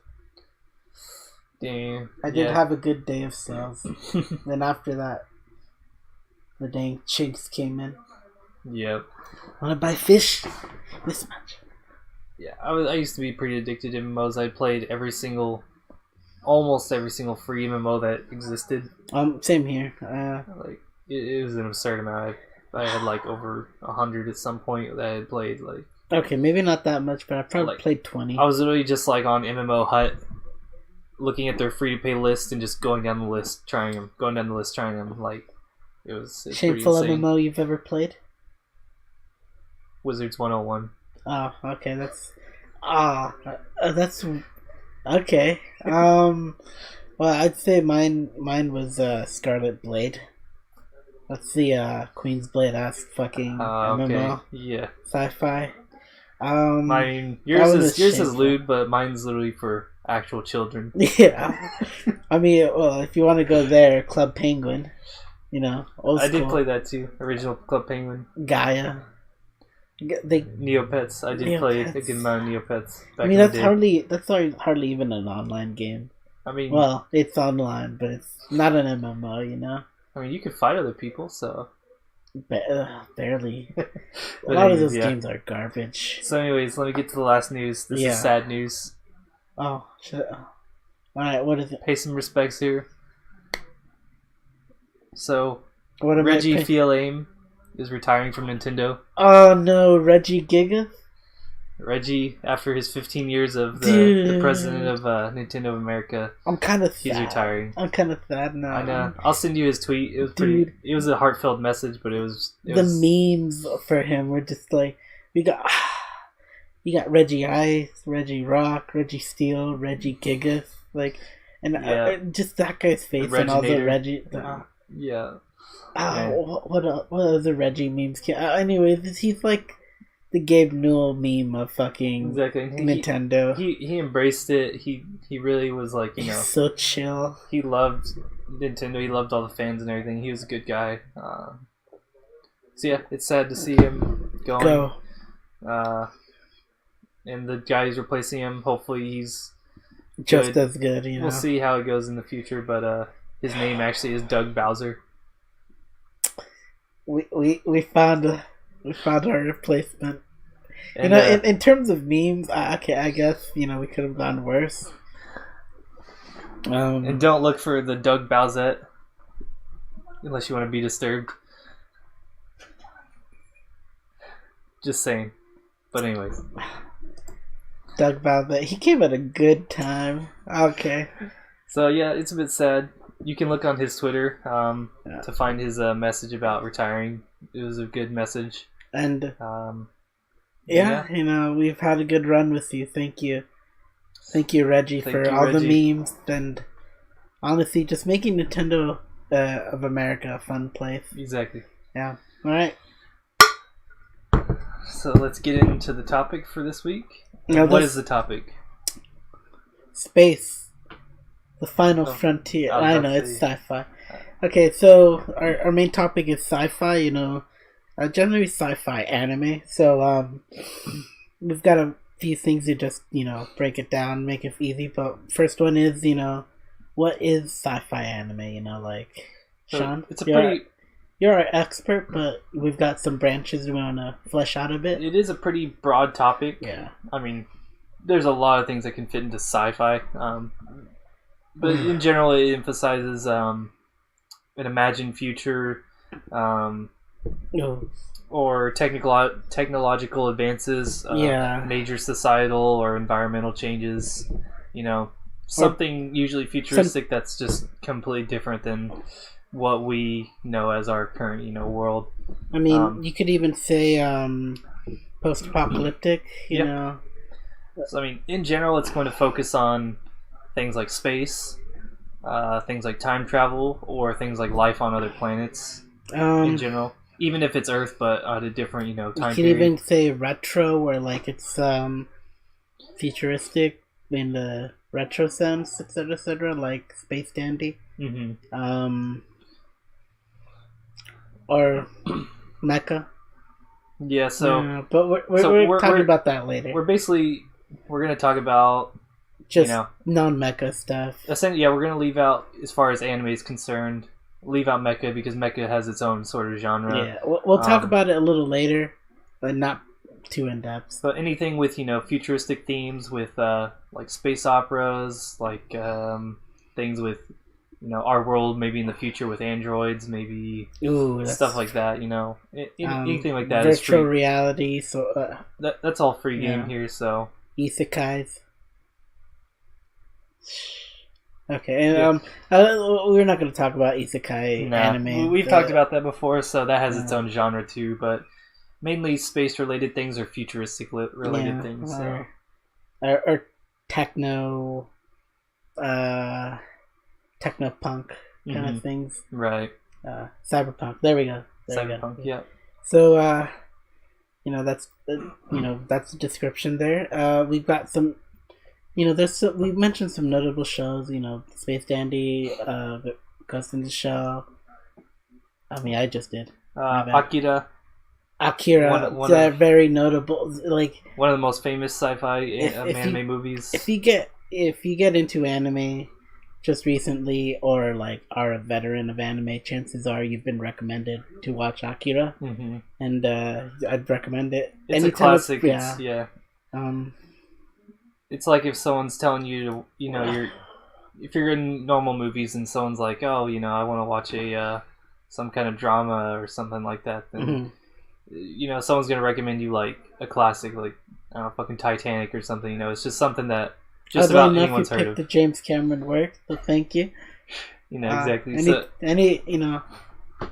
I would fuck you, Battle Angel, Alita Battle Angel. There you go. You got a fucking sci-fi there. Right. Yeah. But anyways, yeah, it's essentially just a quintessential sci-fi classic for anime. Okay. So yeah, there's been a good number of shows, but this is gonna be the tough one here. We gotta pick 3 out of all that bunch, and those weren't our favorite in a sense.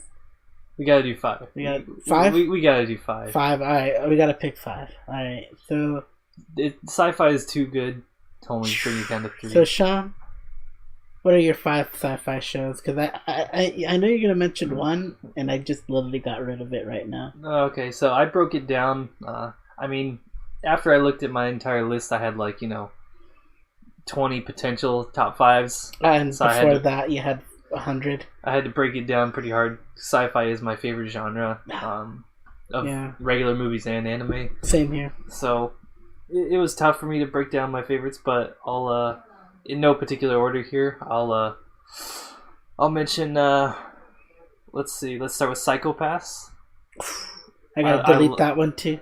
I love the cyberpunk kind of dystopian, government controlled by technology future.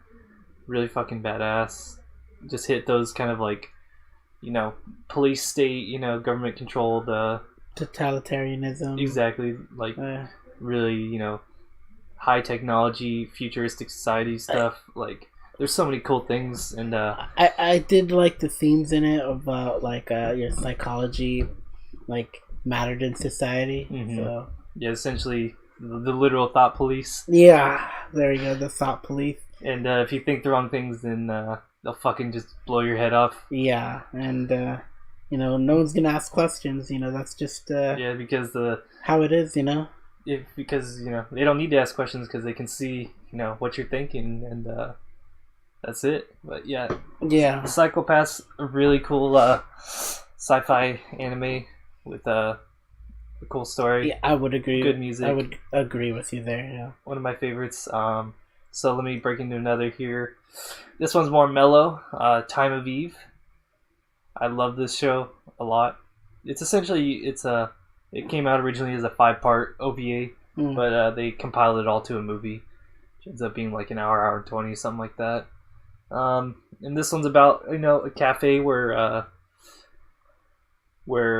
androids can go and be treated like humans. Essentially, in this world, androids have no free will and everything, but they can go to this cafe and abandon their robotic self and essentially act like humans and interact with other humans who don't mind them being human and stuff like that. I mean, can you fuck them? Probably, yeah. All right. Yeah, there's some. Yeah. Already 10 out of 10 in my book. But anyways, the show does a fucking amazing job just talking about all the little things about the psychology of what it is to be human and emotions and can a robot feel emotions and all this stuff. Dude, even if they don't look like a human, there are so many cool things about this show. You're giving me a good recommendation right there, and I can't remember the name. I found it. There we go. Same themes you're talking about, and I dig it. So just needed to remember it, and I just wrote it down. And so Time of Eve, one of my favorites. Really, really cool show. Okay. When we go to one that I finished recently, Space Brothers. So this one is essentially it's not anything fantastical where it's crazy. It's the week of the week anime you watch. Exactly. This one is very, very rooted in actual realistic science and just a future where, well, I guess not really a future. It's more so very, very modern, but talks about everything as far as space travel, becoming an astronaut and all this stuff, and just uses an expedited timeline to really just go through all the little bits of things like NASA and JAXA and all these really cool things. So I mean, if it's basically the Martian of the anime and sci-fi space. Pretty close, yeah. It's all this stuff is highly realistic. Yeah. With just a little bit of an extra flair to it, just to kind of give it more more entertainment value. Mm-hmm. But if you're looking for something that sticks really true to what real space travel would be like, really become an astronaut, Space Brothers is your go-to, which I love that. Mm. So now another one in sort of a similar vein, Planets, one of my favorites. Ooh. So this one is sort of a future where traveling to the moon and space stations isn't terribly hard. Like, it can be done on a regular basis. And essentially it follows a story of this group of, this team that are trash collectors around the atmosphere of the Earth, essentially in space. Mm-hmm. So their job is to clean up trash, to debris and all that debris and trash from, broken satellites or, jettisoned cargo or whatever around the Earth to protect ships, to protect the current satellites and all this stuff. What was it called? The Kuiper Belt or something? Well, the Kuiper Belt is an asteroid belt in between. Okay, no, my bad. But what's our fucking trash belt called? Like, it's based off of that, more or less. Oh, you mean like the real one in the ocean, or? No. Well, you're talking about the one out in space. Out in space. So. I don't know what they call it actually, but they actually might even mention it in the anime. Yeah. It's been a while since I've seen it, but I feel like if that's what Space Force should be doing, clean up our trash. I'm just saying, we can't escape if we have too much floating out there. Right, and that's kind of one of the things about the show, and like they talk about, even though they're garbage men, like how important their job is, because this whole crew has like their own stories that they go through. One of the fucking crew members was this guy who fucking lost his wife and kid because a fucking screw smashed into the side of their shuttle that they were in and killed them all. Yeah, it just decompressed the entire ship. Like, and that's why he does it. Like, there's so many really good stories here, and Planets was one of the really, really good ones that got me way further into the science fiction genre. And I still have to check it out, but I think it's on your hard drive. It is, yeah. That's a classic one. I love it. I'll check it out. And then last but not least... I've been saying I'll check it out, but this time I will. Last but not least here, on my top 5, Cowboy Bebop. The quintessential. You see? I knew you'd put Cowboy Bebop, so I deleted that. Because that's your last recommendation, right? Yeah. Can you tell us why you like Cowboy Bebop so I can shut it down? So Cowboy Bebop is more of a space opera, is what they would call it, where the whole show more or less takes out in space or other various planets, not necessarily Earth, where you follow these bounty hunters, essentially just kind of goofing around, but also just trying to make a living. Yeah, it's very slice of lifey, in my opinion. In a way, yeah, and it also it's almost like a. I don't know how to explain it. They're just like this really, you would think like a bounty hunter is supposed to be cool and rich and all this stuff, but they live this super poor life, and like they just get by trying to hit these bounties, and you have these interactions between each of the characters with other the bounties that they're trying to get, and sometimes they second guess themselves, or have second thoughts about doing what they're doing and all this stuff. They're just all these different little things about the subtleties of the show and how it approaches this whole bounty hunting thing and living in space. It's tough, man, but it's a good show. The music is fucking fantastic. The action's fantastic. The characters are amazing. I mean, the music is fucking great. I really enjoyed the music for it. I love the show too. Like, it's up there, but we had to pick 5. I mean, it's part of nostalgia for me. Obviously, it's most people who are around our age probably saw it when they were 12 or 13. Yeah, and it was one of their first like anime that was really just badass that they saw, aside from like Dragon Ball Z or something. Yeah, that was different essentially. Forget Dragon Ball could technically be a sci-fi. I mean, Dragon Ball Z. If you wanted to go there, but and Dragon Ball, if you wanted to. Okay. Anyways, go ahead with yours. So I do have a few picks. Now, funny that you mentioned Ghost in the. Funny you mentioned Cowboy Bebop because I got an anime that's just in the same vein but better. Outlaw Star.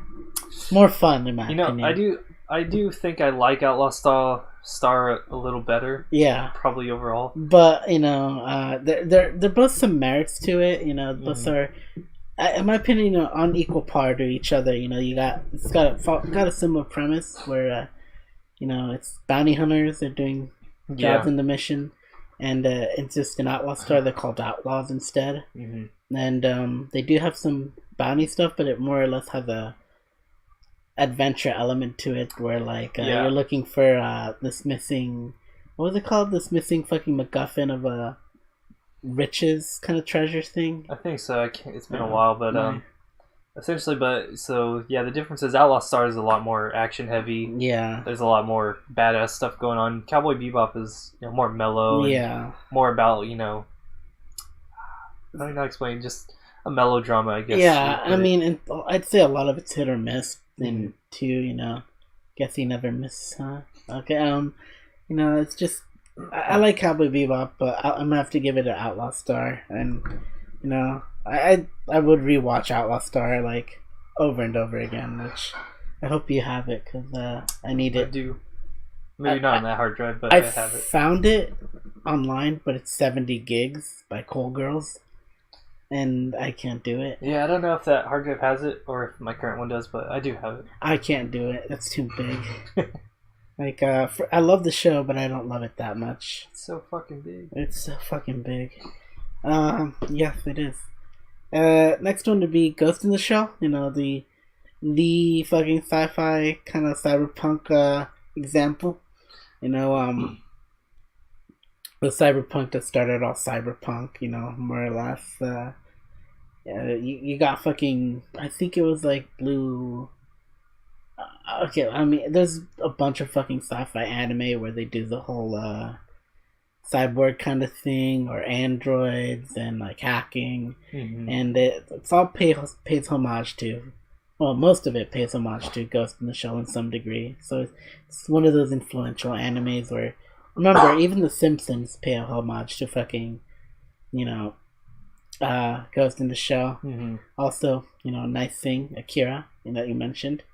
But yeah, Ghost in the Shell for me is where it's at, especially with the standalone complex series. It's probably the best one, season 1 and 2.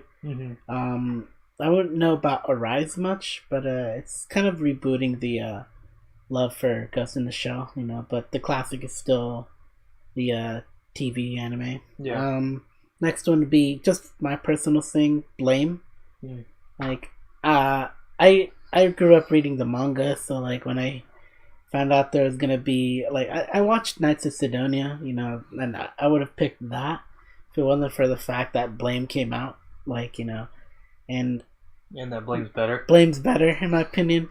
But what I really liked about Knights of Sidonia is they had a little segment where they're announcing Blame. I was like, oh shit, and it's just only 5 seconds of Keely doing his shit, blowing shit up, asking the question. That's it. Then to finally get a fucking animated movie for it, I love it. But, it's up there for me because I love Tsutomu Nihei. Next one, this one's an old school one, Metropolis. Okay. Yeah. Have you seen it?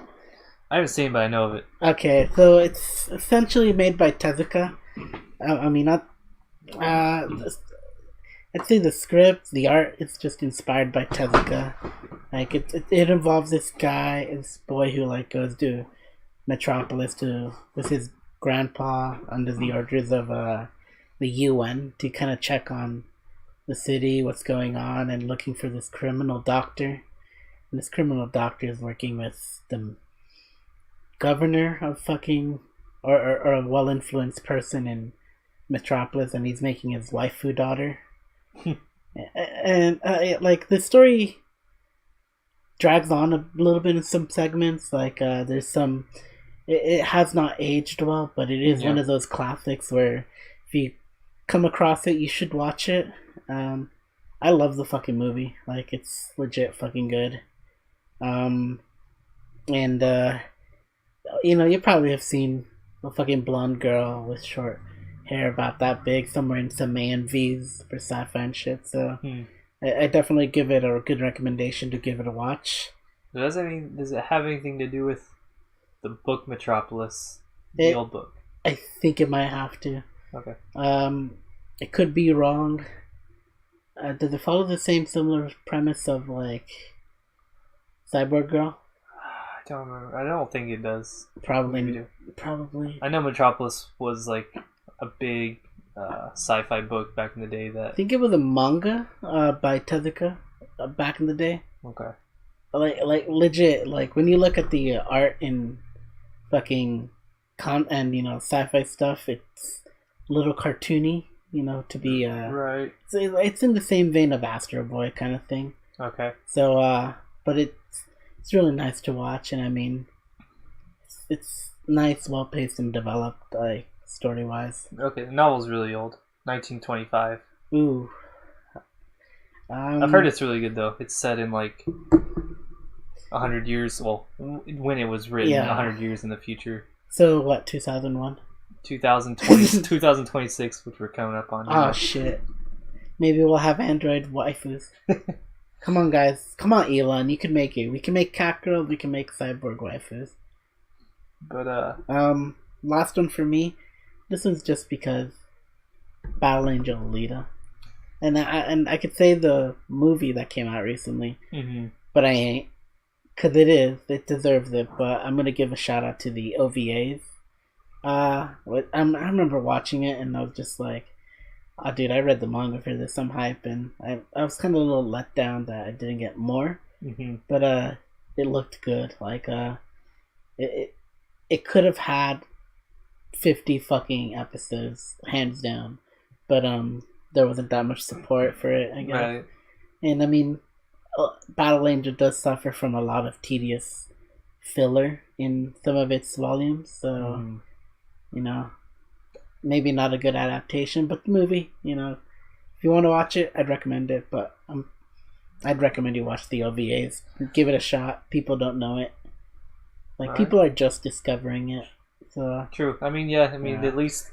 So I feel good that, that cult thing that I had back then is paying off. The movie for sure is brought attention to the original franchise. The franchise in general. So I got the Amazon booklet thing. I got the collection coming to me.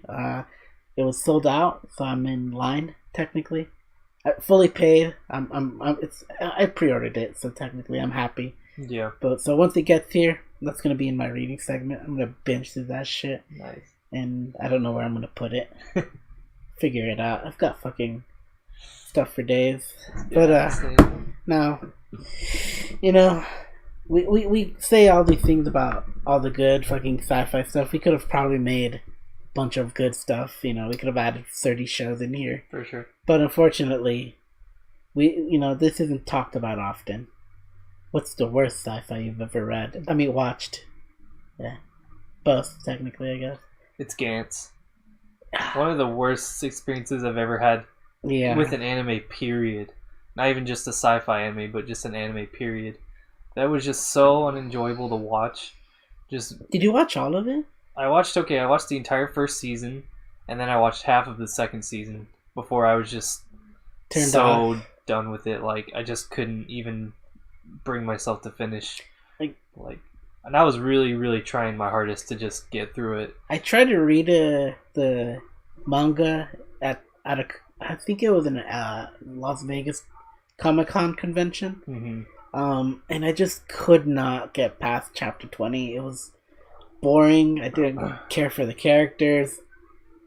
But as cute as the girl was, she could not carry the story. The anime was just so much worse because you had to listen to the MC crying the entire time. Oh, instead of being able to flip through the pages real quick to get past him crying, you saw him crying on screen for minutes at a time. God dang.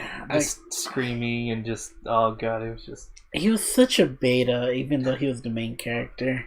I hated him. I would have agreed with you. Like, Gantz is up there, but I've also got my own gripes with certain series. So I'd say... What do you got here? I'd say my worst sci-fi would be Terraformers.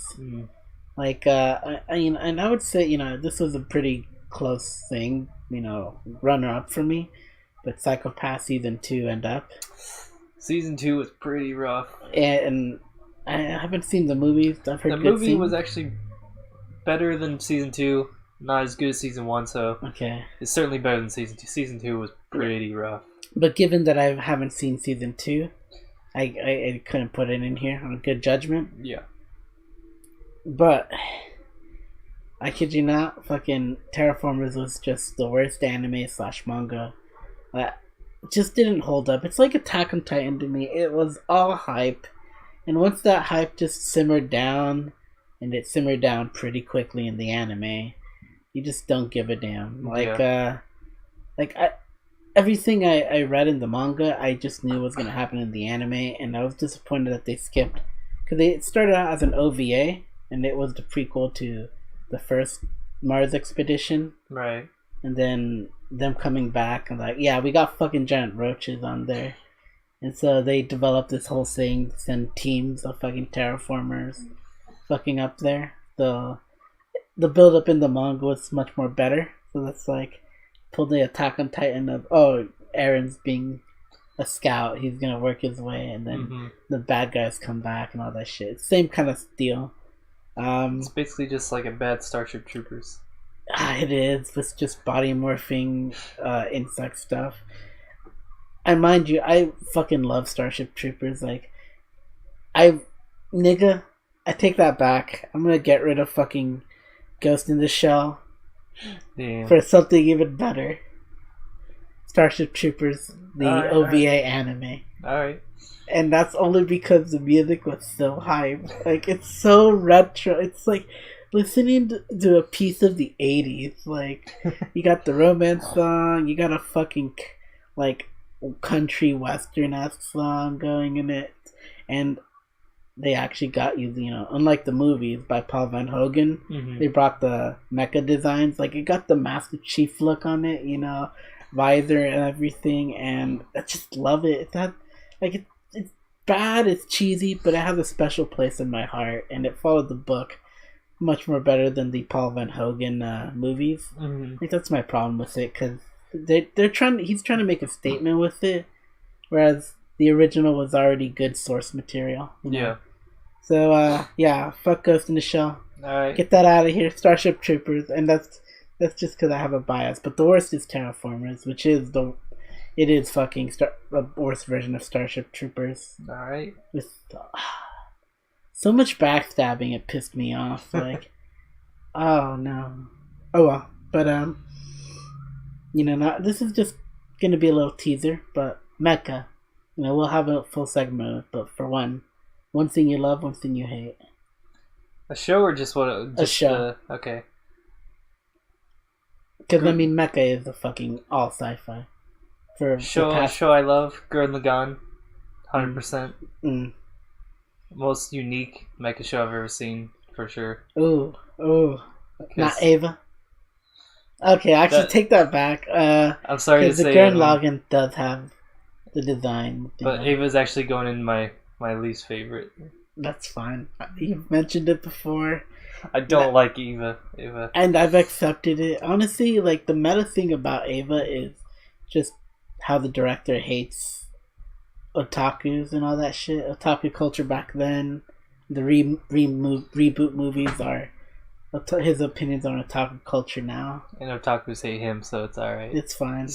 Because he just calls it out, and I agree. I mean, I do agree in general with what he's saying, but he's a little too pretentious. He is. It he's shows in his work. Exactly, he's the only good creator of anime that's ever existed. He gave us two reboot movies of the same fucking show before he, And then you've got changed. Fucking Evangelion 3.0 plus 1 coming out, and I thought it was 3. I thought it was 4. Oh, it doesn't matter. He's trying to do something. 3.0 plus 1. He's trying to fucking milk it. Yeah, he is milking it because he can't write anything else because he's not that great of a writer. I do have a mecha show I like. Alright, what do you got? Unlike you, who fucking hates fucking edgy boy shit, I got my own edgy boy shit right here. Eureka 7. Can't get edgier than fucking hoverboards. I do love Eureka 7. I do love it. It's one of my favorites as well. And it also does suffer from techno jargon. Nothing is ever explained. Right. But it's just the less it's explained, the better the show is. Exactly, because it doesn't need to be, because that's it's just really, it's not an important part. It's just yeah. Yeah, it's the coming of age story first, and then all the sci-fi stuff is second. And which is really good. It's really good. I kid you not. Like I knew you'd say Gurren Lagann, so I had to pick something a little different, but in the same vein of Mecha. I mean, if you had picked Gurren Lagann, I would have picked Outarka 7. So either way. All right, now my least favorite show, that is Mecha. I've got hundreds. I've got fucking. I'll know Zero would be one of them, but pales in comparison to a good franchise in the Gundam series. And by good, I mean the most mediocre thing I've ever fucking seen in my entire life. 3 seasons of just fucking garbage. Just the amount of venom that I have for this show can be summed up Jesus. in just a meme. Where what he got, what he really wanted. Alright, now just picture a family of blondes. Now picture the next one, but they have purple hair. Now that's just the concept right there. This show is called Gundam Age. And it does everything that a mecha shouldn't do, or a story writer shouldn't do. It's separated into 3 characters, the first arc does this kid who just builds a Gundam, and he's trying to fight these these Martian invaders called the Vegans. But vegans, fuck you. Nice. And they're mysterious. Nobody knows where they come from, so you're given the impression they're an alien force. Second season, it changes to his son. I think it's called Flit. No. Flit is the first character, but it goes to his son, and you find out that they're actually humans who colonized Mars, and their technology kind of fucked up somewhere. So they're getting irradiated, and so they start a war with Earth so they can get it, because they're all feels bad man and shit. And you think that's it gets interesting. No, there's some interesting characters in the first one, a good friendship development with a rival of the enemy faction, and I thought it was gonna go great, and it just started down and it went up, and it just fucking dipped in the third arc. So fucking fast. I just hated the main character. And it's the trope of the shonen trope where he wants to save everyone in a mecha show. Right. Yeah, he takes that embodiment and he just makes it reality. I fucking hate the third arc. And all throughout this, the first character's still alive. He's a fucking old grandpa. And he still has that burning hatred that he has in the first season. Where his fucking girlfriend for 10 days fucking gets killed right in front of him because he did it. She kind of takes the defending blow because her mecha was being mind controlled, and then he stabs her, and then he just fucking hates the vegans for life because they killed my girlfriend for 10 days. Damn. And so that's where the meme comes from. What he got in the second arc, blonde children, was his side piece. And what he wanted was just that girl. And I kid you not, you only knew her for 10 days. And then you just fucking, that just made you hate, that you literally fucking murdered people for the pettiest fucking reason. They killed my girlfriend of 10 days, for 10 days. And he, as an old man at this point, still holds that resentment. And I'm just Jesus fucking Christ. This show, there's so many problems with this show. I kid you not. Yeah. And that's just the most minor of them. But it's the biggest one for me. It's you really are gonna cry over a girlfriend you just barely knew. And it also has to share the name of Gundam, so fuck you. So that's my worst, and we'll make an entire segment of this. Yeah. 'Cause, dude, we can go balls deep in it. We could. Alright, bring that in for the last segment here. Rex, we gotta be liberated from our fucking hatred. You know, after that, I fucking ranted on a good deal. Like, not as much as I would say, not with the same enthusiasm as you did with Gantz, because you're directing how bad it was. But I'm more emotionally just destroyed by Gundam. Gundam Age. Yeah, I had nothing holding me to Gantz. It's just literally one of the worst things I've just ever watched. Period. Like, yeah, and I was sucking into finishing it. Like, it's just like, oh, 12 episodes, fuck it, whatever. Next 12 episodes, oh, looks good. But yeah, we got some freedom here. So let's get out of here and give people some good stuff to watch. So I'll start this one off. Watch Battle Angel Alita. Alita Battle Angel. Just get your ticket. If you can, maybe 3D IMAX. Like, that's extra money, but the IMAX is worth it. And I did not find the 3D jarring. I know you would have trouble with it because of the glasses.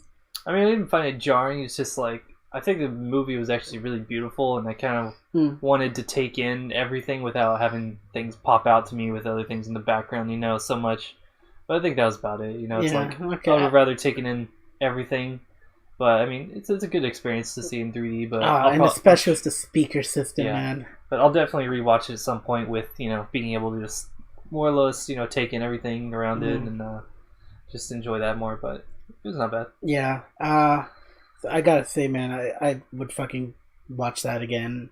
And just to throw it in the face of fucking Marvel, like, James Cameron, I know you're not going to hear this or watch this, but just extend Battle Angel for like another month. Just because Miss Marvel comes out around early March. So let's just kill them. Let's just kill their box office where it hurts right now. We need an example of this going like, oh yeah, we still make money, still print money. Right. Now, I'd rewatch that shit 3 times over. Which I might. If you're down to go again, just pick a date. Alright, we'll figure that out. Figure that out. Okay, so playing, given that I've already mentioned this before, but because it's a special occasion, we got the Nagarin, the unicorn. We got him into Azur Lane. Mm-hmm. So I'd say now is a good time to play Azur Lane. You've got a few weeks to get the event. Like, I feel like I can get everything if I'm a lot more dedicated, smarter in my oil consumption, and it does throw you a lot to fucking collect. Like, it gives you a lot of bonuses every day, fucking commissions and no, not commissions, missions. Like, you're gonna get a lot. Like, and it just makes it great that you get a good SSR girl, I believe. Yeah, she's pretty fucking good. Yeah, and she's hot. She's fucking fire.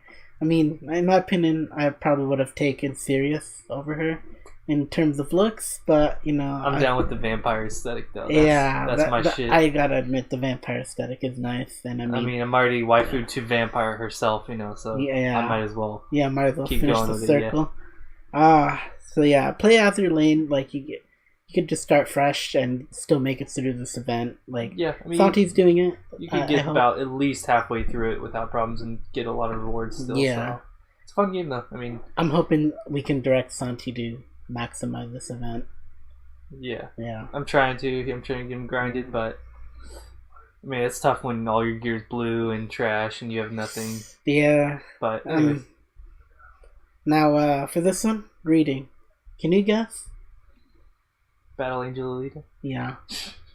I haven't read it yet. The fucking deluxe editions, but fuck, dude, I'm gonna get back into the Last Order. That's a continuing series of it. Mm-hmm. And I did read just beforehand, before the movie, like just a bit of it, like, and it was like a month before the movie came out, like literally after your Spartan race. Mm-hmm. They was like, I'm gonna give this a read, and dang it, man, cause it just feels good to see it in see a fucking good, well adapted fucking live action anime / manga adaptation. Like, right, it have never been done before, besides Rurouni Kenshin, but a Hollywood adaptation. Yeah, the Hollywood never ones has are been just done until today. Fires. Yeah, until today. Like, god dang, it feels good. Like, watch it. Alright. Now for our favorite segment. Tags. Alright. Alright, so Just gonna skip me. That's cool, man. I don't know. I I'll don't just mind, start it. you I'll know. just start it. You know, just starting it. Oh. I see. Yeah, you see now. You see. All right. My bad. Damn, getting ahead of yourself over here. You're trying to get into the Because dirty they usually stuff. pass it on to you first. You know.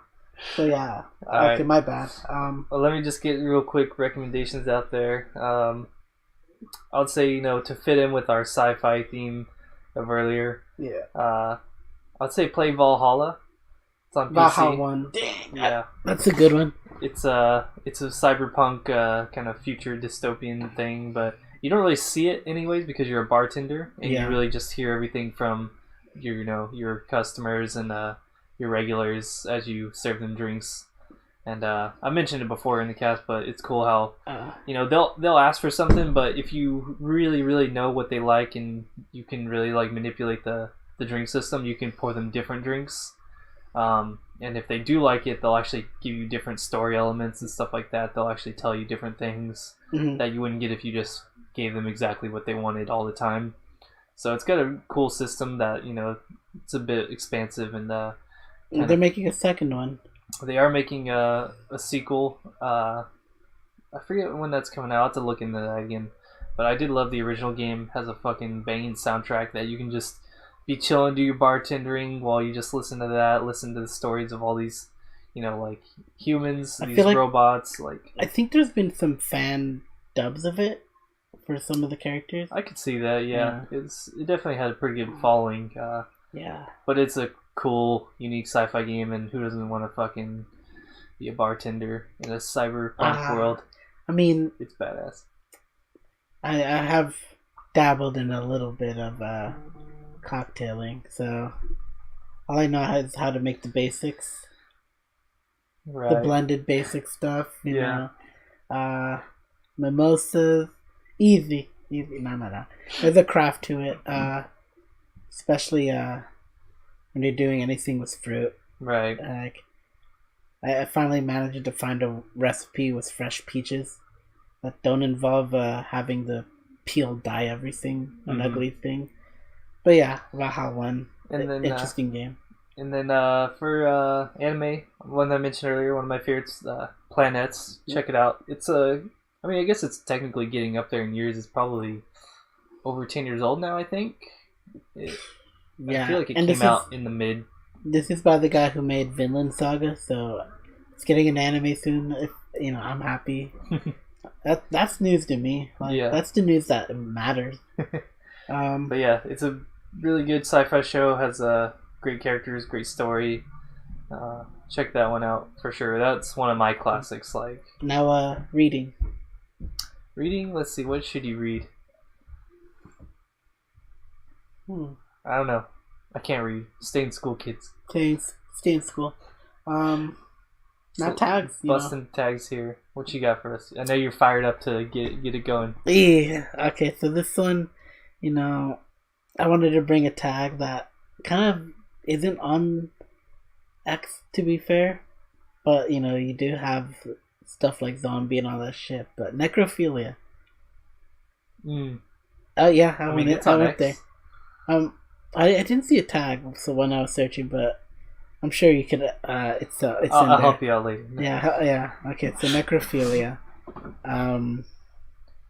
It usually involves dead people, and the diddling of dead people in orifices or stuff, or etc. It's just dark stuff. But I only brought it up because of a Zombieland saga doujinshi, and it's the C95 Densetsu no Hon Little Face Fucks Tai-chan by Karasu-chan.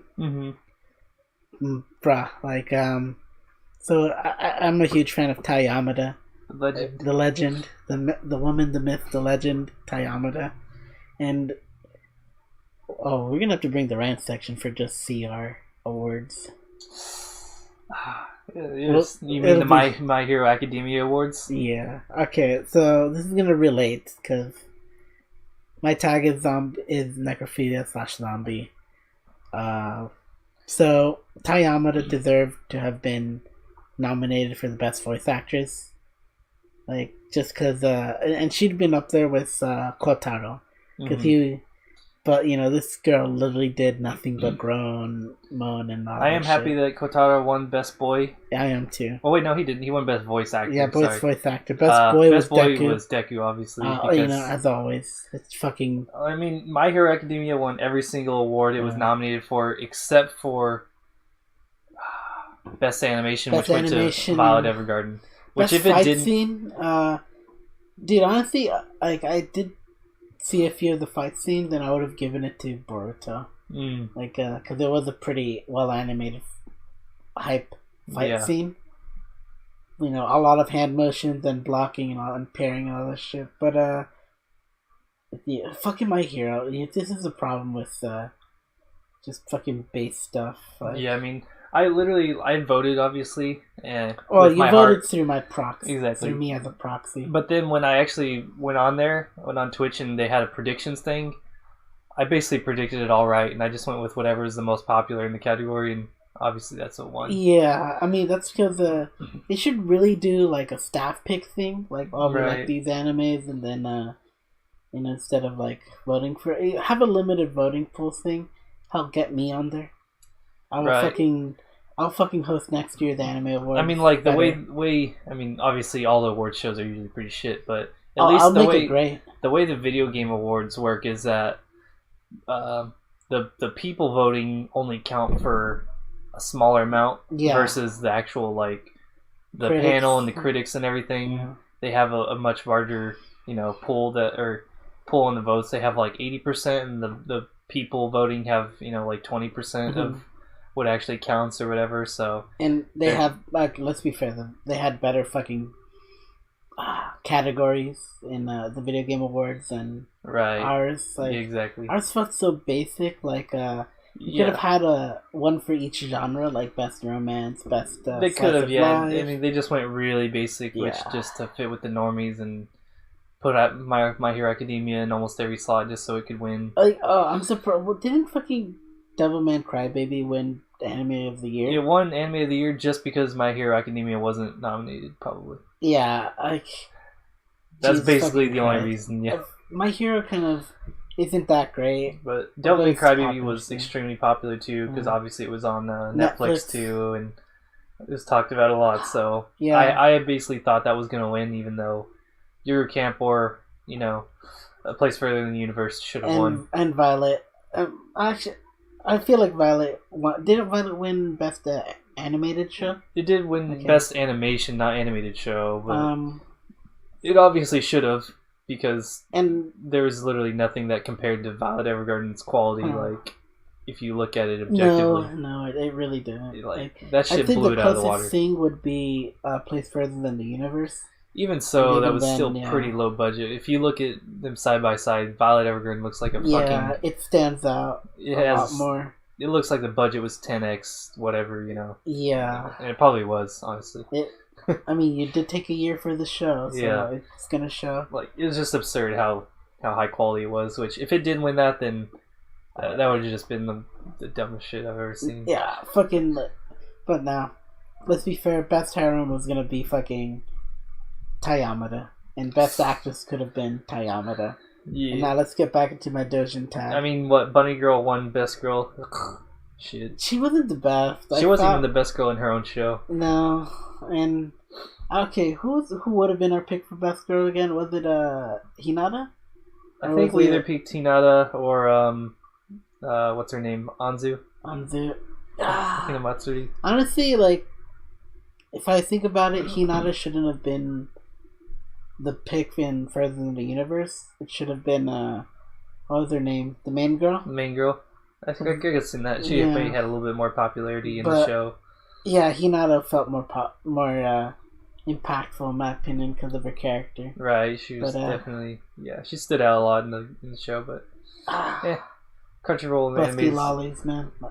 Anime Awards sucked. I literally watched it for about 3 minutes and had to shut it off because it was so terrible. And I watched the YouTube highlights, and apparently, I did not know what's his name. Arcada was in it. The YouTuber. Don't know who that is. It's some anime YouTube reviewer who dresses in gothic gothy clothing. His opinions are iffy every now and then. But yeah, Tai Yamada should have won it, and now we're back to the skull fucking of Tai Yamada. So this Dojin, like, he sent it to me a while back, and I got around to seeing it, and legit, he just fucking shoves his dick behind the back of her neck. It comes out of her mouth, like, just like, I kid you not. And he's fucking, she's tonguing fucking Sakura.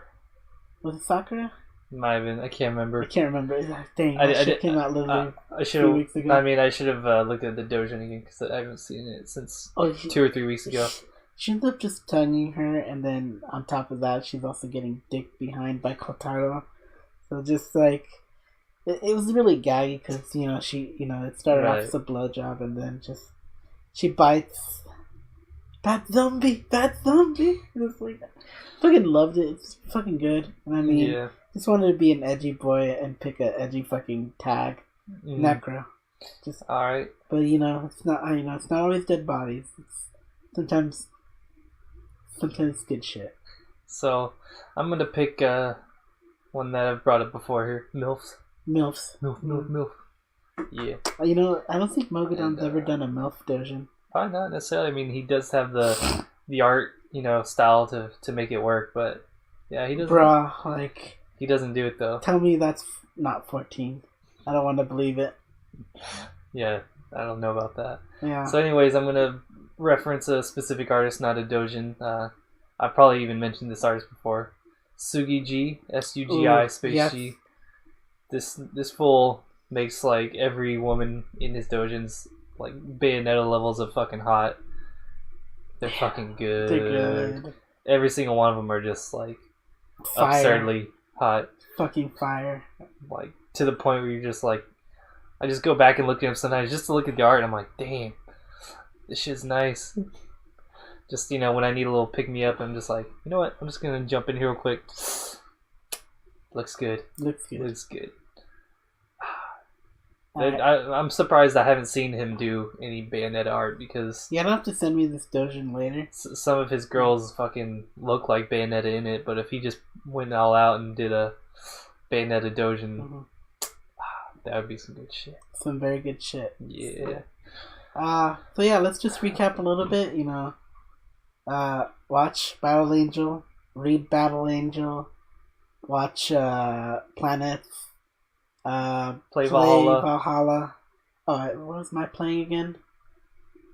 Fuck. And play Azure Lane. Yeah. There you go. Also tag Necro and MILF. Yeah. MILFs. You can't go wrong with MILFs. Yeah, definitely can't go wrong. And sometimes when you need a little break from the living, go find a Zombieland Saga Dojin, Yep. Or if you really want to go full I can even say Shindle technically, because that Mildred one technically counts as Necro. Yeah. Yeah. Alright. Thank you guys for tuning in. So hopefully we'll be back in our 2-week schedule. Mm-hmm. But yeah, until then, later, faggots. Bye.